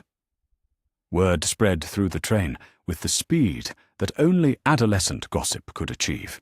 By the time Harry and Neville found an empty compartment near the back of the train, a small crowd had gathered in the corridor outside, students craning their necks to catch a glimpse of the famous Harry Potter, who didn't look like anyone's idea of the tragic, isolated boy who lived. Harry settled into his seat with deliberate calm, pulling out a book while Neville released Trevor from his case and began arranging their snacks on the small table. They had discussed this scenario extensively during their preparation, and both boys knew that the best response to unwanted attention was to demonstrate that they were perfectly ordinary students who happened to have an unusual history. The compartment door slid open without ceremony, revealing 3 older students who entered with the confidence of those accustomed to getting their way. Harry recognized the leader immediately, a 6th-year Ravenclaw whose father served on the Hogwarts Board of Governors and who clearly felt entitled to interrogate anyone who caught his interest. "So," the boy said, settling himself across from Harry without invitation, "you're really Harry Potter. I have to say, you don't look much like the stories describe." Harry looked up from his book with the polite attention he had learned to give to strangers who demanded his time. "How do the stories describe me?" "Smaller," the boy said with obvious confusion. "Sadder. More damaged, I suppose. But you look like any other pure-blood child preparing for Hogwarts." "That's because I am like any other wizarding child preparing for Hogwarts," Harry said simply. "I've been raised by a magical family, educated in magical theory and practice, and loved unconditionally for 11 years. Why would I look damaged?" The older boy frowned, clearly struggling to reconcile this confident, well-adjusted young wizard with his expectations about Harry Potter. "But I thought you lived with muggles who hated magic. I thought you grew up ignorant of the wizarding world." "I did live with muggle relatives who hated magic," Harry confirmed, returning his attention to his book. "For 6 years. Then my magical family reclaimed custody of me, and I've lived with them ever since. It's amazing how much a child can heal when they're properly loved and cared for." Neville, who had been listening to this exchange while appearing to focus entirely on Trevor's comfort, looked up with the kind of pleasant smile that didn't quite reach his eyes. "Is there something specific you needed, or were you just curious about my brother's personal history?" The casual way Neville referred to Harry as his brother clearly caught the older students off guard. They had expected to find either a traumatized celebrity or an arrogant fame-seeker, not 2 composed young wizards who treated each other with obvious affection and mutual respect. "Your brother?" one of the other 6th-years asked. "But surely Harry Potter doesn't have any siblings." "Harry Potter has the siblings he chooses to claim," Neville said, with the quiet authority that came from absolute certainty about his family bonds. "Just as he has the family he chooses to call home. Blood isn't the only thing that makes people related." The older students exchanged glances, clearly uncertain how to proceed when their assumptions about Harry Potter were proving so thoroughly incorrect. After a few more minutes of increasingly awkward conversation, they retreated to spread the word that Harry Potter was nothing like what anyone had expected. The compartment door had barely closed behind them when it opened again to admit a bushy-haired girl who looked to be exactly Harry and Neville's age. She entered with the brisk efficiency of someone who had important business to conduct and limited time in which to conduct it. "I'm Hermione Granger," she announced without preamble. "I'm starting first year like you, and I've read about both of you in several different books, though the information was often contradictory and usually incomplete." Harry and Neville exchanged amused glances. This girl's directness was refreshing after the awkward probing of the older students. "I'm Neville Longbottom," Neville said, "and this is my brother Harry."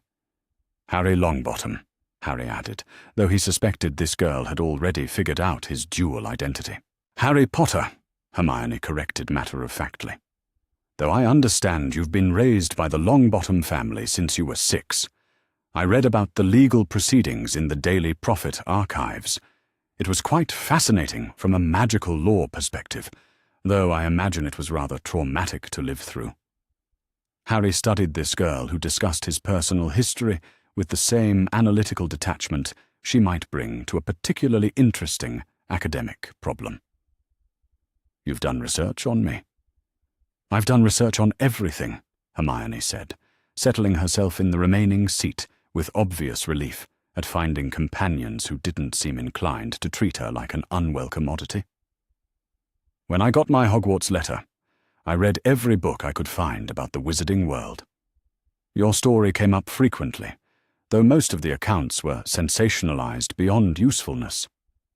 What did you think of the accounts? Neville asked, genuinely curious about this girl's analytical perspective. Hermione considered the question seriously. Most of them focused on your survival of the killing curse and speculated about your future importance in the fight against you-know-who.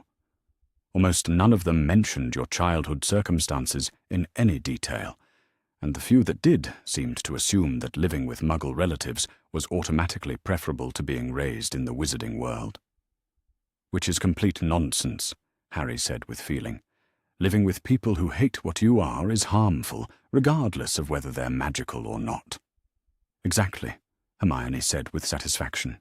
I found the lack of follow-up on your welfare to be deeply troubling from a child protection standpoint. The wizarding world seemed content to assume you were fine, simply because you weren't being murdered by dark wizards. Harry felt something warm settle in his chest as he realized that this girl had looked at his story and seen not a celebrity or a tragic figure, but a child whose rights had been violated and whose welfare had been neglected. You're the first person I've met who understood that without having it explained to them. It seems fairly obvious once you think about it logically, Hermione said, with a slight shrug. Though I suppose most people were too focused on the dramatic aspects of your story to consider the practical implications. The compartment door slid open yet again, this time revealing a red-haired boy with freckles and the slightly overwhelmed expression of someone from a large family trying to navigate a crowded train. He looked into the compartment, hopefully before his expression shifted to surprise, and something that might have been awe. Bloody hell, the boy said, staring directly at Harry. You're Harry Potter, aren't you? I mean, you look like him, but different somehow. I'm Harry Longbottom, Harry said, using the introduction that had become his standard. And yes, I was born Harry Potter. Are you looking for a place to sit? Ron Weasley, the boy said, continuing to stare as he entered the compartment. My mum knows your family, the Longbottoms, I mean. She's mentioned you loads of times, said you were lucky to end up with them after. He trailed off, seeming to realize that he was venturing into potentially sensitive territory. After my birth parents died, and I was placed with relatives who tried to beat the magic out of me. Harry finished calmly. Yes, I was extraordinarily lucky that Augusta remembered the protective accord and was able to remove me from that situation. Ron's eyes widened. She really beat it out of you. I mean, I know Mum said you'd had a hard time, but I thought that was just, you know, the way adults talk when they don't want to upset children with details. Physical and emotional abuse, Hermione said with clinical precision. Malnourishment, isolation, and systematic attempts to suppress his magical development. The case against his former guardians made quite a stir in legal circles. Hermione's read everything ever written about everyone, Neville explained with fond amusement. It's actually quite useful. We never have to wonder about the basic facts of any situation. She's already researched them thoroughly. The train journey continued with the 4 children settling into companionable conversation about their expectations for Hogwarts, their fears about the sorting, and their hopes for the coming year. Harry found himself genuinely enjoying the company of his new acquaintances, particularly their willingness to treat him as a person rather than a celebrity. Hermione proved to be a font of information about Hogwarts history and magical theory, though her knowledge was entirely theoretical. Ron provided insights into wizarding culture and family traditions that helped explain some of the social dynamics Harry had observed but never fully understood. Together, they formed an engaging group that made the long journey pass quickly. As the train began to slow for its approach to Hogsmeade Station, Harry felt the familiar tightening in his stomach that accompanied major life transitions. In a few hours, he would be sorted into a house, assigned to a dormitory, and officially enrolled as a student at the most famous magical school in Britain. "Nervous?" Neville asked quietly, reading Harry's expression with the accuracy that came from years of close observation. "A bit," Harry admitted. "Not about the house selection. I'll be happy anywhere as long as we end up together. More about everything else. Living with strangers, being in classes with people who might have expectations about who I should be, sleeping in a room where everyone knows my name before they know anything else about me." "Then we'll make sure they know everything else about you first," Neville said simply. "We'll make sure they see Harry the healer, Harry the brother, Harry the person who can make any plant grow better just by caring about it. The famous parts can come later, after they already know the important parts." The Hogwarts Express pulled into Hogsmeade Station with the ceremonial grandeur that marked the beginning of each school year. Harry and Neville gathered their belongings, said goodbye to Ron and Hermione with promises to continue their conversations after the sorting, and joined the crowd of first-year students gathering around Hagrid's enormous figure near the platform. Hagrid spotted Harry immediately, his face breaking into a grin of such genuine pleasure that Harry felt his nervousness ease considerably. "Harry!" the half-giant boomed. "Look at you, all grown up and ready for Hogwarts. And Neville too. By Merlin's beard, you boys have shot up like weeds since I last saw you." The boat ride across the lake was everything the stories had promised. Magical and mysterious, with the castle rising from the darkness like something from a fairy tale. Harry sat between Neville and a nervous-looking boy named Seamus Finnegan, watching the turrets and towers grow larger as they approached the school that would be their home for the next 7 years. "It's beautiful," Hermione breathed from the boat beside theirs, even more impressive than the illustrations in Hogwarts, a history. "It's home," Harry said quietly, surprised by how true that felt, even though he had never set foot in the castle before. Something about the warm lights in the windows and the welcoming presence of the building itself made him feel that he belonged here. The great hall exceeded even Harry's elevated expectations. The enchanted ceiling showed a perfect autumn night sky, complete with slowly moving clouds and twinkling stars. 4 long tables filled the hall, each decorated in house colors and occupied by hundreds of older students, whose faces turned toward the first years with expressions ranging from mild interest to intense curiosity. At the high table, Harry could see the Hogwarts staff arranged in formal robes, with Dumbledore at the center and Professor McGonagall standing beside a tall stool that held an ancient patched wizard's hat. Harry's attention was immediately caught by a familiar figure seated near the end of the table, Augusta, resplendent in formal dress robes and wearing the kind of satisfied smile that suggested her grandsons were about to exceed every expectation she had ever held for them. "Augusta's here," Neville whispered, following Harry's gaze to the high table. "She said she might be, in her capacity as a member of the Hogwarts Board of Governors, but I wasn't sure she'd actually come." The sight of Augusta's proud, encouraging presence gave Harry the final boost of confidence he needed. Whatever happened during the sorting, whatever challenges lay ahead, he had family in this hall who loved him unconditionally and believed in his ability to succeed. Professor McGonagall called for silence, and the sorting hat began its annual song, a clever composition about the 4 houses and their distinctive qualities. Harry listened with interest, noting the emphasis on courage for Gryffindor, wisdom for Ravenclaw, loyalty for Hufflepuff, and ambition for Slytherin. When the song ended, Professor McGonagall began calling names from her list, and one by one, the first-year students approached the stool to be sorted. Harry watched each ceremony with fascination, noting how some students seemed to belong immediately to their chosen houses, while others required longer deliberation from the hat. "Granger, Hermione," McGonagall called, and Hermione walked to the stool with the determined stride of someone who had thoroughly researched what was about to happen to her. The hat barely touched her head before calling out, "Gryffindor!" Hermione's face lit up with delight as she hurried to the Gryffindor table, where she was welcomed with enthusiastic applause. Harry felt a surge of satisfaction that this brilliant, analytical girl would be in the same house as he hoped to be. "Longbottom, Harry," McGonagall announced, and a hush fell over the great hall as Harry walked forward. He had known this moment would come, the moment when his dual identity would be publicly acknowledged, and he would have to navigate being Harry Potter at Hogwarts.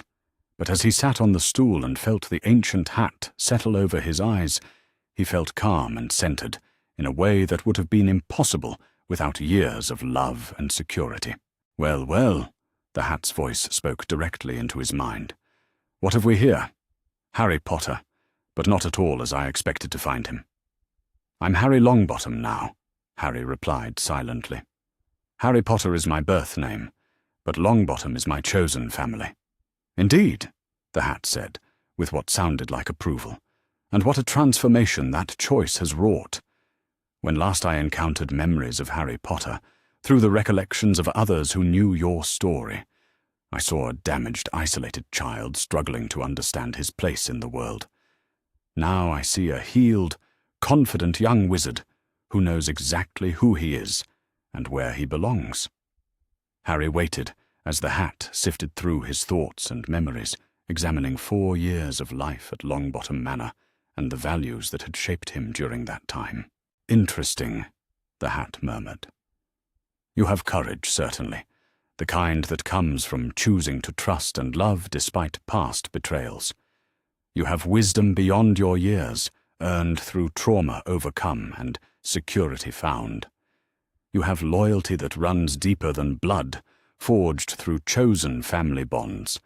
And yes, you have ambition, not for power or glory, but for the kind of life where you can protect and heal others the way you have been protected and healed." "Where do I belong?" Harry asked. "Where do you want to belong?" the hat countered. Harry considered this question seriously. "Wherever I can do the most good. Wherever I can grow into the person I'm meant to be. Wherever my brother will be happiest and most successful." "Ah," the hat said with obvious satisfaction. "And that, young Mr. Longbottom, tells me everything I need to know. You belong in the house that will nurture your courage, challenge you to grow, and surround you with peers who share your values of loyalty and justice." The hat paused for dramatic effect, then announced loudly enough for the entire hall to hear, "Gryffindor!" The explosion of applause from the Gryffindor table was immediate and thunderous.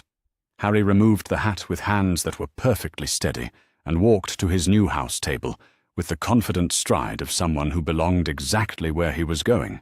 Hermione welcomed him enthusiastically, and Ron, who Harry now realized must be a Weasley and therefore likely to end up in Gryffindor himself, gave him a grin that was both friendly and impressed. "Longbottom, Neville," McGonagall called, and Harry felt his stomach clench with anticipation as his brother approached the stool. The hat took slightly longer with Neville, and Harry could see his brother's hands tightening in his lap as the deliberation continued. Finally, just as Harry was beginning to worry that Neville might be sorted elsewhere, the hat called out decisively, "Gryffindor!" Harry's relief was so intense it was almost physical. Neville hurried to the Gryffindor table and slid into the seat beside Harry, both boys grinning with the satisfaction of a plan that had succeeded beyond their hopes. "We did it," Neville said quietly, pitching his voice low enough that only Harry could hear. "We're really here, and we're together." "We did indeed," Harry agreed, looking around the great hall with genuine happiness. "And I think we're going to love it." The rest of the sorting passed in a blur of new names and house assignments. Ron Weasley was sorted into Gryffindor, as Harry had expected, and took a seat across from them with obvious relief at finding himself among friends. Other first years joined their table: Dean Thomas, Seamus Finnegan, and several others who would be their roommates and classmates for the next 7 years. When the last first year had been sorted, Dumbledore rose to address the school. His eyes found Harry's briefly across the hall, and Harry was surprised to see not the manipulative calculation he had learned to expect from the former headmaster, but something that looked almost like genuine regret. "Welcome to another year at Hogwarts," Dumbledore began, his voice carrying easily through the great space. "I have the usual start-of-term notices to share, but first, I believe we should address the elephant in the room." He paused and looked directly at Harry, who felt the attention of the entire school focus on him with uncomfortable intensity.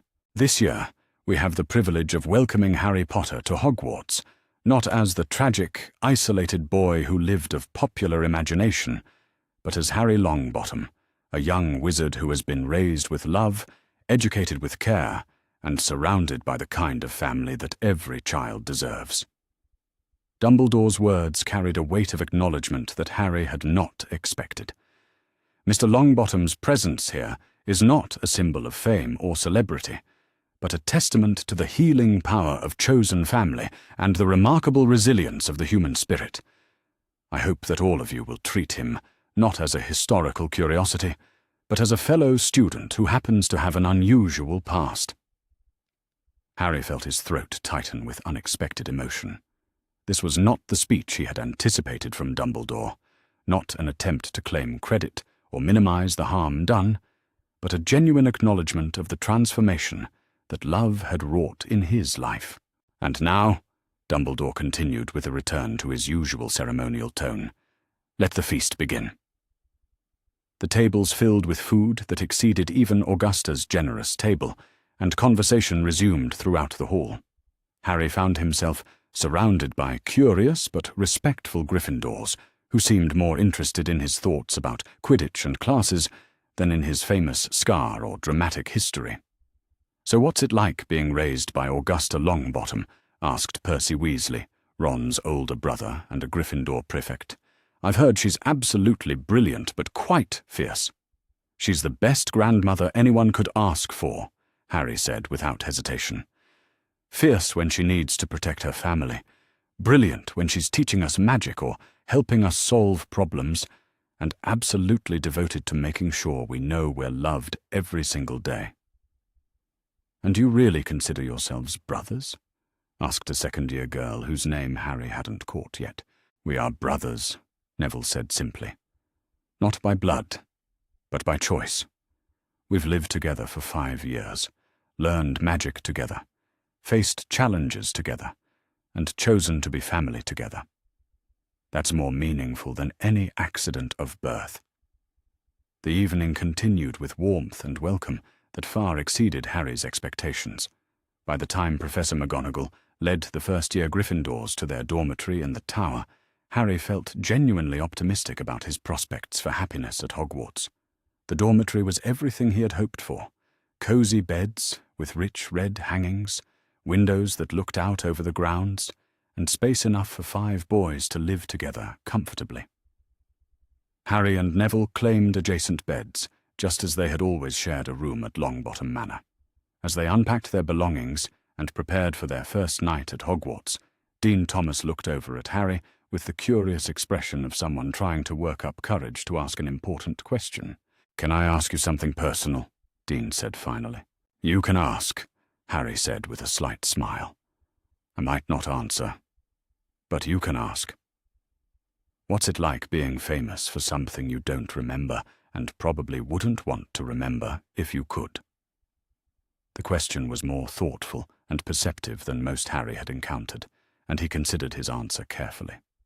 "Strange," he said finally. "Like having a reputation for someone else's life. The Harry Potter that people think they know. Traumatized, isolated, ignorant of magic. He's not me. He's who I might have been if I hadn't been rescued and loved. The real me is standing here in this dormitory, getting ready for his first day at Hogwarts with his brother and his new friends.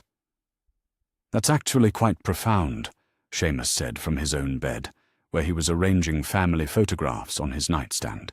"You've separated your identity from your reputation. That's something most adults struggle with." "I've had excellent teachers," Harry said, thinking of Augusta's patient guidance through every stage of his development. "And I've learned that the opinions of people who don't actually know you matter far less than the love of people who do." As the dormitory settled into a quiet preparation for sleep, Harry found himself thinking about the day's events with satisfaction and anticipation. The sorting had gone exactly as he had hoped. He had been welcomed by his new housemates without excessive drama or unwanted attention.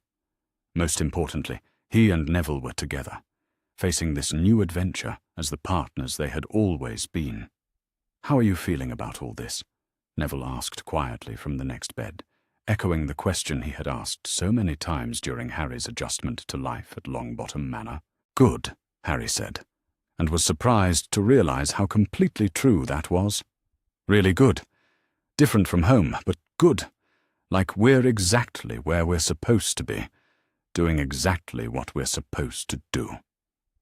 "I think so too," Neville agreed.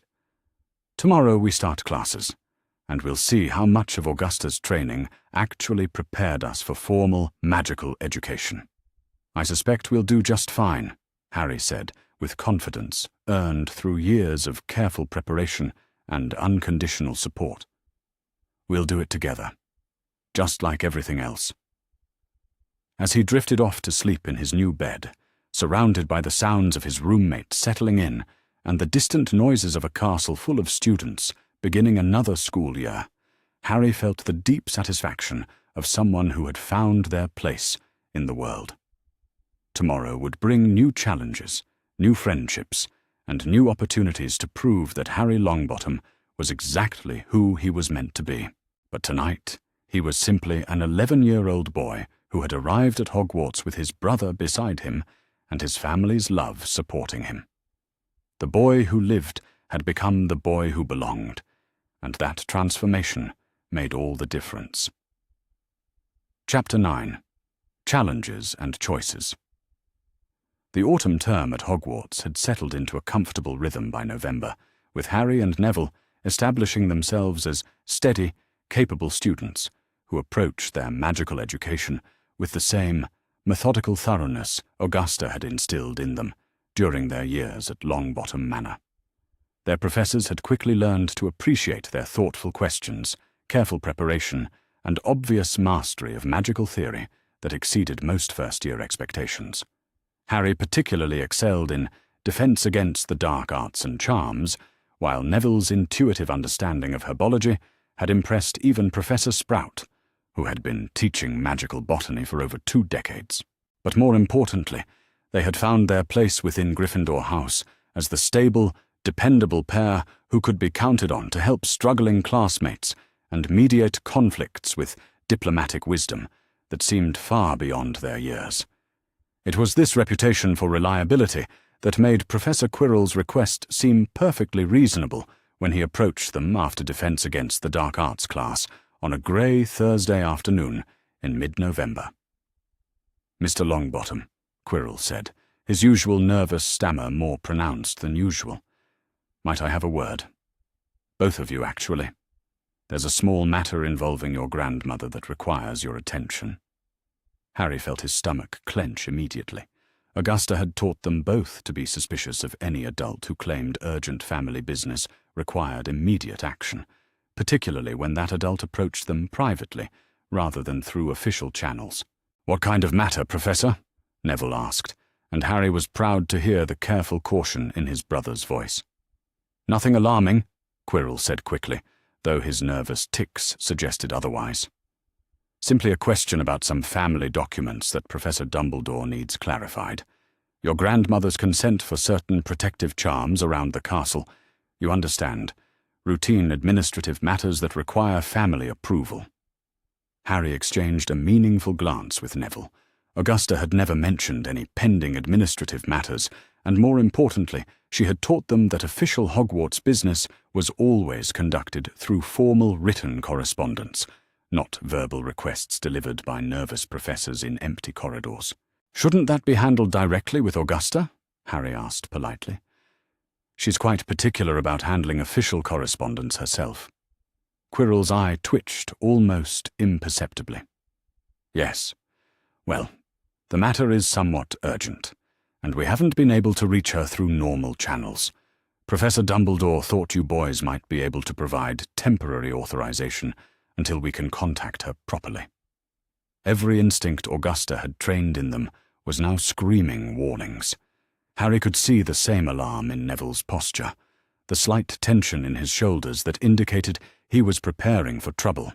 "I think," Neville said with the diplomatic politeness that masked deep suspicion, "we should wait until you've been able to contact Augusta directly.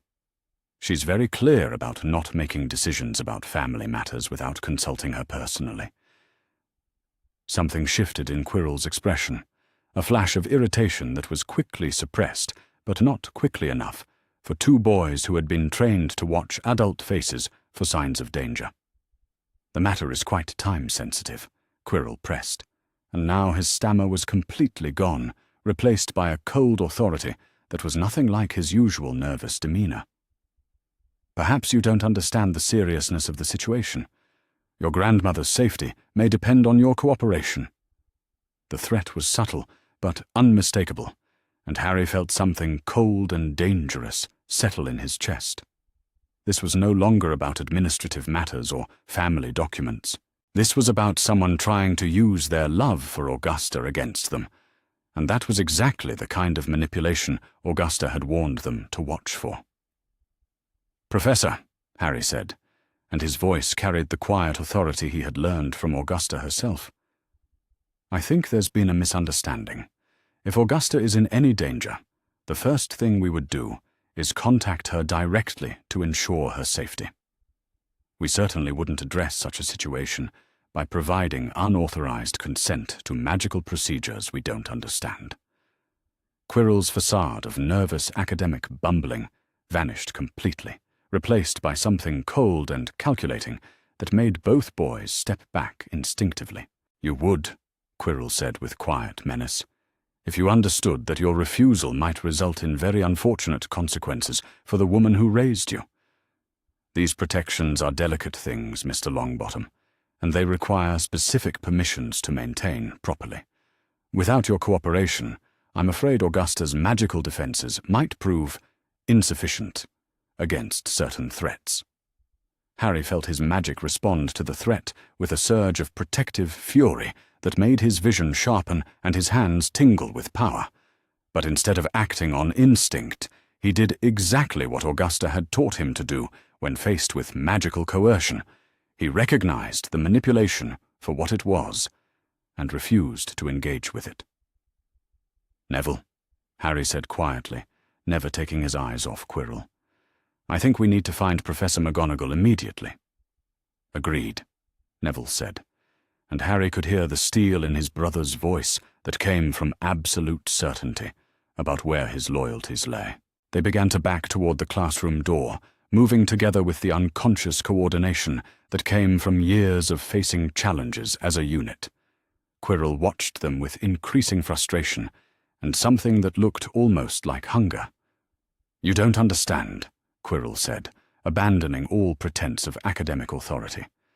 "This is much larger than your family's petty concerns. There are forces at work here that require sacrifices from all of us, and your compliance is not optional." Harry's hand moved instinctively to his wand, but before he could draw it, Quirrell raised his own wand with fluid precision that was nothing like his usual clumsy demeanor. "Petrificus totalis," Quirrell said, his voice carrying absolute magical authority. The spell hit both boys simultaneously, freezing them in place with magical bonds that should have been impossible for first-year students to resist. But Harry had spent years developing his magical core under Augusta's careful guidance, and more importantly, he had spent those years learning that his magic was strongest when he was protecting someone he loved, Instead of struggling against the binding spell, Harry reached for the warm connection he shared with Neville. The bond that Augusta had always told them was their greatest magical asset. He felt Neville's consciousness touch his own, and together they pushed back against Quirrell's magic with the combined force of their protective love for each other. The Petrificus charm shattered like ice hitting stone, and both boys stumbled forward with their wands drawn and their magic crackling around them like visible heat.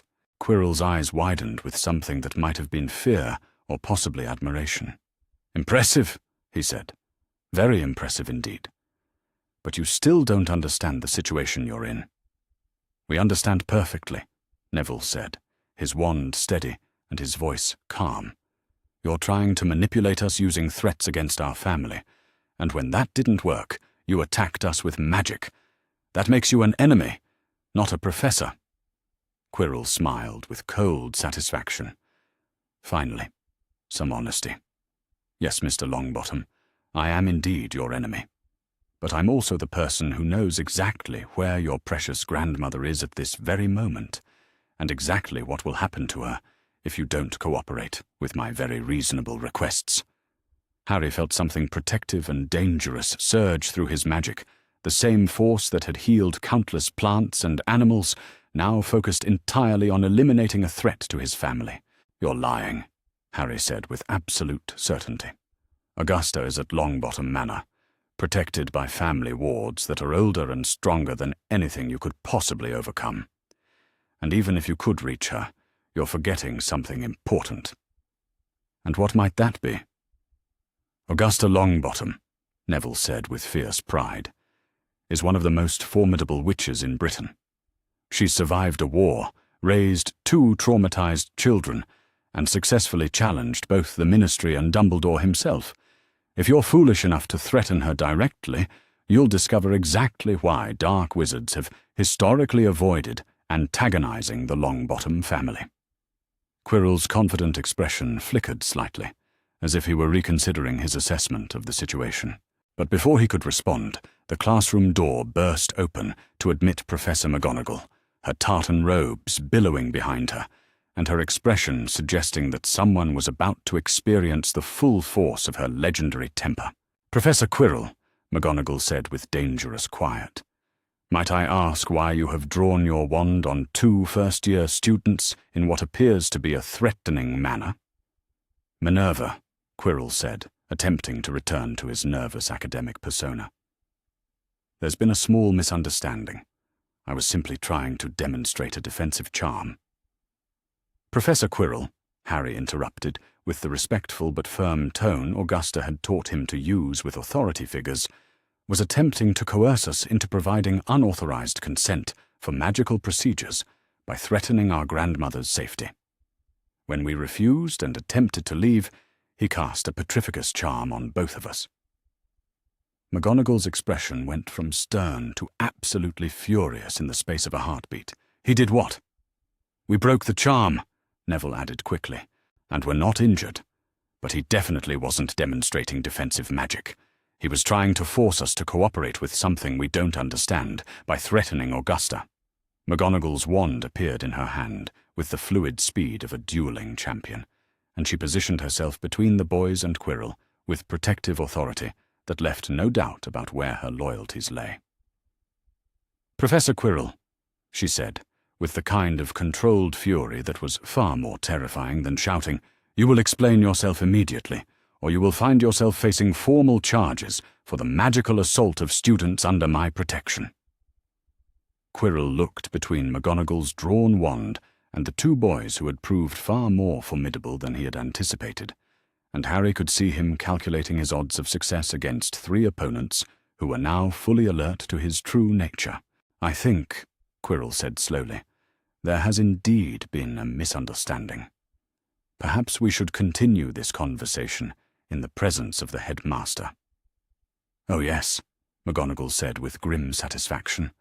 "I think Dumbledore will be very interested to hear about this incident. Mr. Longbottom, both of you, please follow me. And Professor Quirrell, I trust you understand that attempting to leave the castle before this matter is resolved would be considered an admission of guilt. The march to Dumbledore's office was tense and silent, with McGonagall maintaining her position between Quirrell and the boys, while Harry and Neville stayed close together, their wands still drawn and their magical senses alert for any sign of further threat. Harry found himself thinking about all the lessons Augusta had taught them about magical defense and personal safety. "Trust your instincts," she had always said. "If an adult makes you uncomfortable or asks you to keep secrets from family, that adult is not safe. If someone tries to use your love for family against you, they are an enemy, regardless of their official position or claimed authority." Quirrell had failed every test Augusta had taught them to apply to potentially dangerous adults, and Harry felt grimly satisfied that their training had served them well. Dumbledore's office was exactly as Harry had imagined it would be, full of mysterious magical devices, dominated by a magnificent phoenix perched near the window, and pervaded by the sense of ancient power carefully controlled. Dumbledore himself sat behind his desk with an expression of calm attention that didn't quite hide his sharp focus on the situation. "Minerva," Dumbledore said as they entered, "I understand there's been some difficulty." "Albus," McGonagall said with barely controlled anger, "Professor Quirrell has just attempted to coerce 2 first-year students into providing unauthorized consent for unspecified magical procedures by threatening their guardian's safety. When the students refused and attempted to leave, he cast a binding spell on them." Dumbledore's expression shifted to something far more serious. "Is this accurate, Professor Quirrell?" Quirrell had returned to his nervous, stammering persona, but Harry could see the calculation behind his frightened demeanor. "Headmaster, there's been a terrible misunderstanding. I was simply trying to resolve an administrative matter involving the boys' family." "What administrative matter?" Harry interrupted politely. "You said it involved protective charms and family consent, but you weren't able to explain what specific procedures required our authorization or why you couldn't contact Augusta directly. And when we asked reasonable questions," Neville added, "you threatened our grandmother's safety and then attacked us with magic when we tried to leave." Dumbledore studied Quirrell with the kind of penetrating attention that suggested he was seeing through whatever facades might be in place. "Quirinus, I must ask you directly. Were you acting under my authority or instructions in this matter?" That is, the situation required immediate action, and I thought—" "That's a no," Harry said quietly to Neville. "He's not claiming Dumbledore sent him, which means he was acting entirely on his own authority." "Which he doesn't have," Neville replied with equal quietness. "No professor has the authority to threaten students' families or coerce consent for magical procedures." Dumbledore's eyes sharpened further, and Harry had the distinct impression that the headmaster was reassessing everything he thought he knew about Professor Quirrell. "Professor Quirrell," Dumbledore said with dangerous quiet, "I believe you should explain exactly what you hoped to accomplish with this administrative matter, and why you felt it necessary to threaten students to achieve it." The silence that followed was heavy with tension and unspoken implications. Harry could feel Quirrell's increasing desperation, and he positioned himself slightly in front of Neville with the protective instinct that had become second nature. When Quirrell finally spoke, his nervous stammer was completely gone, replaced by cold fury that was nothing like his usual academic demeanor. "You want to know what I hoped to accomplish?" Quirrell said, abandoning all pretense. "I hoped to complete a task that has been delayed far too long by the interference of meddling old women and their pet projects." Harry felt his magic respond to the threat with protective force that made the air around him shimmer slightly. Beside him, Neville's own magic was rising in response to the clear menace in Quirrell's voice. "The Dark Lord has plans for Harry Potter," Quirrell continued with increasing confidence. "And those plans do not include the continued existence of obstacles like Augusta Longbottom or the inconvenient family bonds that have made Potter so difficult to isolate and manipulate." McGonagall's sharp intake of breath was audible, and Harry saw Dumbledore's expression shift to something genuinely alarmed for the first time since they had entered the office. "You see," Quirrell said, turning to face Harry directly, "Voldemort has been most displeased to learn that his greatest enemy has been transformed from a broken, desperate child into a confident young wizard, surrounded by protective love and family loyalty. Such transformation makes certain planned approaches problematic." Harry felt something cold and certain settle in his chest as he realized they were no longer dealing with a rogue professor, but with an active agent of the Dark Lord who had been operating within Hogwarts itself. "So this was never about administrative matters," Harry said calmly. "This was about separating me from Neville and trying to weaken the family bonds that protect me." "Very good," Quirrell said with cold approval. "Though you're only partially correct. The goal was not simply to separate you from your adopted brother, but to use your love for him and for Augusta against you. Love, you see, can be a weapon as well as a protection, if properly exploited. Not our love," Neville said with absolute certainty. "Our love makes us stronger, not weaker." Quirrell laughed with genuine amusement. "Does it? How interesting that you should think so.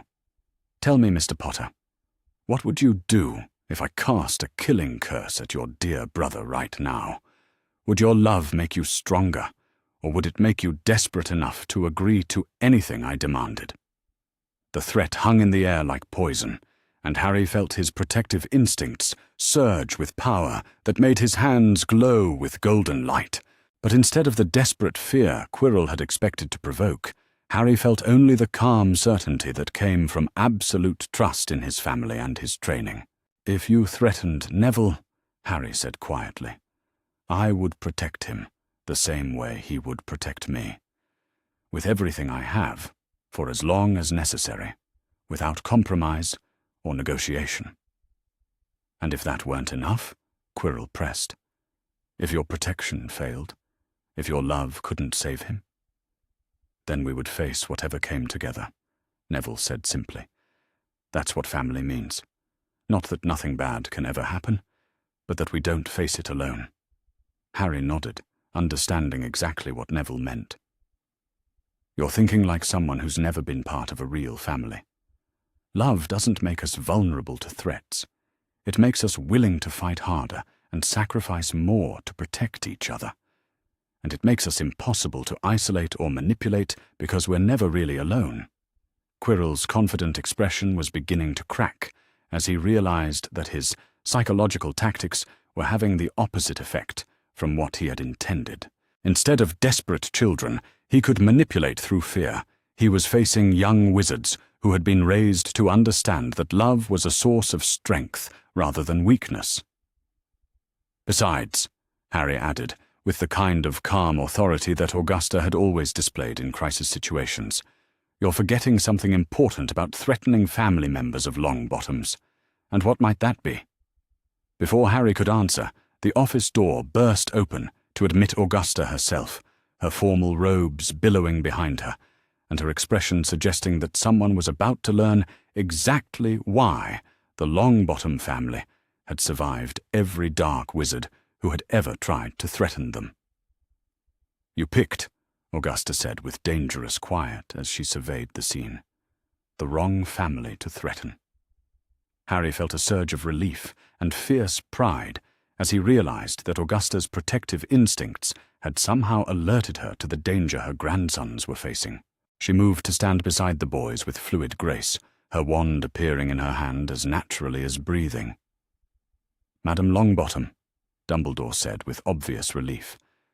"How did you—" "Family magic," Augusta said curtly, never taking her eyes off Quirrell. "Protective bonds work both ways, Albus. When my grandsons are threatened, I know about it immediately." Quirrell looked between Augusta's drawn wand and the two boys who were now flanked by one of the most formidable witches in Britain, and Harry could see him reassessing his tactical situation with growing alarm. "Now then," Augusta continued with the kind of deadly calm that preceded magical combat, "I understand you've been threatening children in order to manipulate their family bonds for dark purposes. I find that personally offensive." "Madam Longbottom," Quirrell said, attempting to return to his academic persona, "surely we can resolve this misunderstanding." "There's no misunderstanding," Augusta interrupted. "You threatened my grandson's safety and tried to use their love for me as a weapon against them. In my experience, people who harm children rarely respond to reason." The magical tension in the room was becoming almost unbearable, with Augusta's protective fury radiating power that made the air itself feel thick and charged. Harry could sense that his grandmother was prepared to do whatever was necessary to eliminate a threat to her family, and he felt both grateful for her protection and concerned about the consequences. "Augusta," Harry said quietly, "he's possessed. This isn't just Professor Quirrell acting alone." Augusta's eyes sharpened with understanding. "Voldemort." "Indeed," came a cold, high voice that seemed to emerge from Quirrell himself, but carried a malevolence that belonged to someone else entirely. "How perceptive of you to recognize my presence, Augusta. Though I suppose I shouldn't be surprised. You always were more observant than most." The voice sent ice through Harry's veins, carrying with it a sense of ancient evil and absolute cruelty that was nothing like Quirrell's merely human malice. This was the presence that had killed his parents, that had tried to kill him as an infant, and that now wanted to use his love for his family to destroy everything Augusta had built for him. "Tom Riddle," Augusta said, with grim satisfaction. "Still hiding behind other people's bodies, I see. Some things never change." "Some things change more than I anticipated," Voldemort replied through Quirrell's mouth. "I expected to find Harry Potter broken and isolated, desperate for guidance and vulnerable to manipulation. Instead, I find him protected by family love and confident in his own worth. Such transformations are inconvenient." "They're inconvenient because they work," Harry said, surprised by his own calm in the presence of the wizard who had tried to kill him. "Love and family protection aren't weaknesses you can exploit. They're strengths that make us impossible to break." "We shall see," Voldemort said with cold amusement. "Avada Kedavra!" The killing curse erupted from Quirrell's wand with sickly green light, aimed directly at Neville with the calculated cruelty of someone who understood exactly how to cause maximum psychological damage. But before the curse could reach its target, three things happened simultaneously. Harry threw himself forward with protective desperation, his magic blazing with golden light as he positioned himself between the curse and his brother. Augusta's own protective charm crashed into the killing curse with the force of decades of accumulated magical power, and Neville's magic rose to meet Harry's, creating a combined shield of family love that turned the deadly green light aside like sunlight hitting a mirror. The deflected curse struck a stone gargoyle, which crumbled to dust with a sound like breaking bones. But the three Longbottoms stood unharmed, their combined magical protection having proved stronger than Voldemort's attempt to destroy what love had built. "Impossible," Voldemort hissed through Quirrell's increasingly strained features. "Love cannot be stronger than the will to power." "Can't it?" Harry asked, feeling the warm strength of his family's magic flowing around and through him.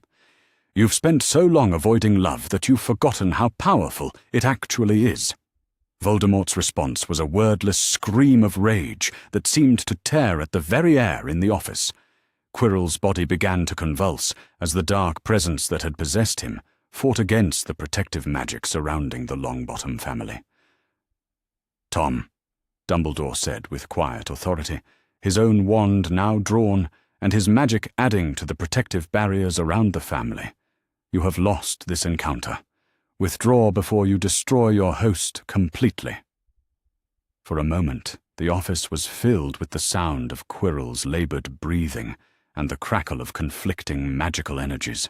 Then, with a sound like tearing fabric, the dark presence that had been Voldemort departed from Quirrell's body, leaving the defense professor to collapse unconscious on the floor. The silence that followed was broken only by the soft sounds of Fawkes, the phoenix, singing a healing song that seemed to cleanse the lingering traces of dark magic from the air. "Well," Augusta said with grim satisfaction as she helped her grandsons to their feet.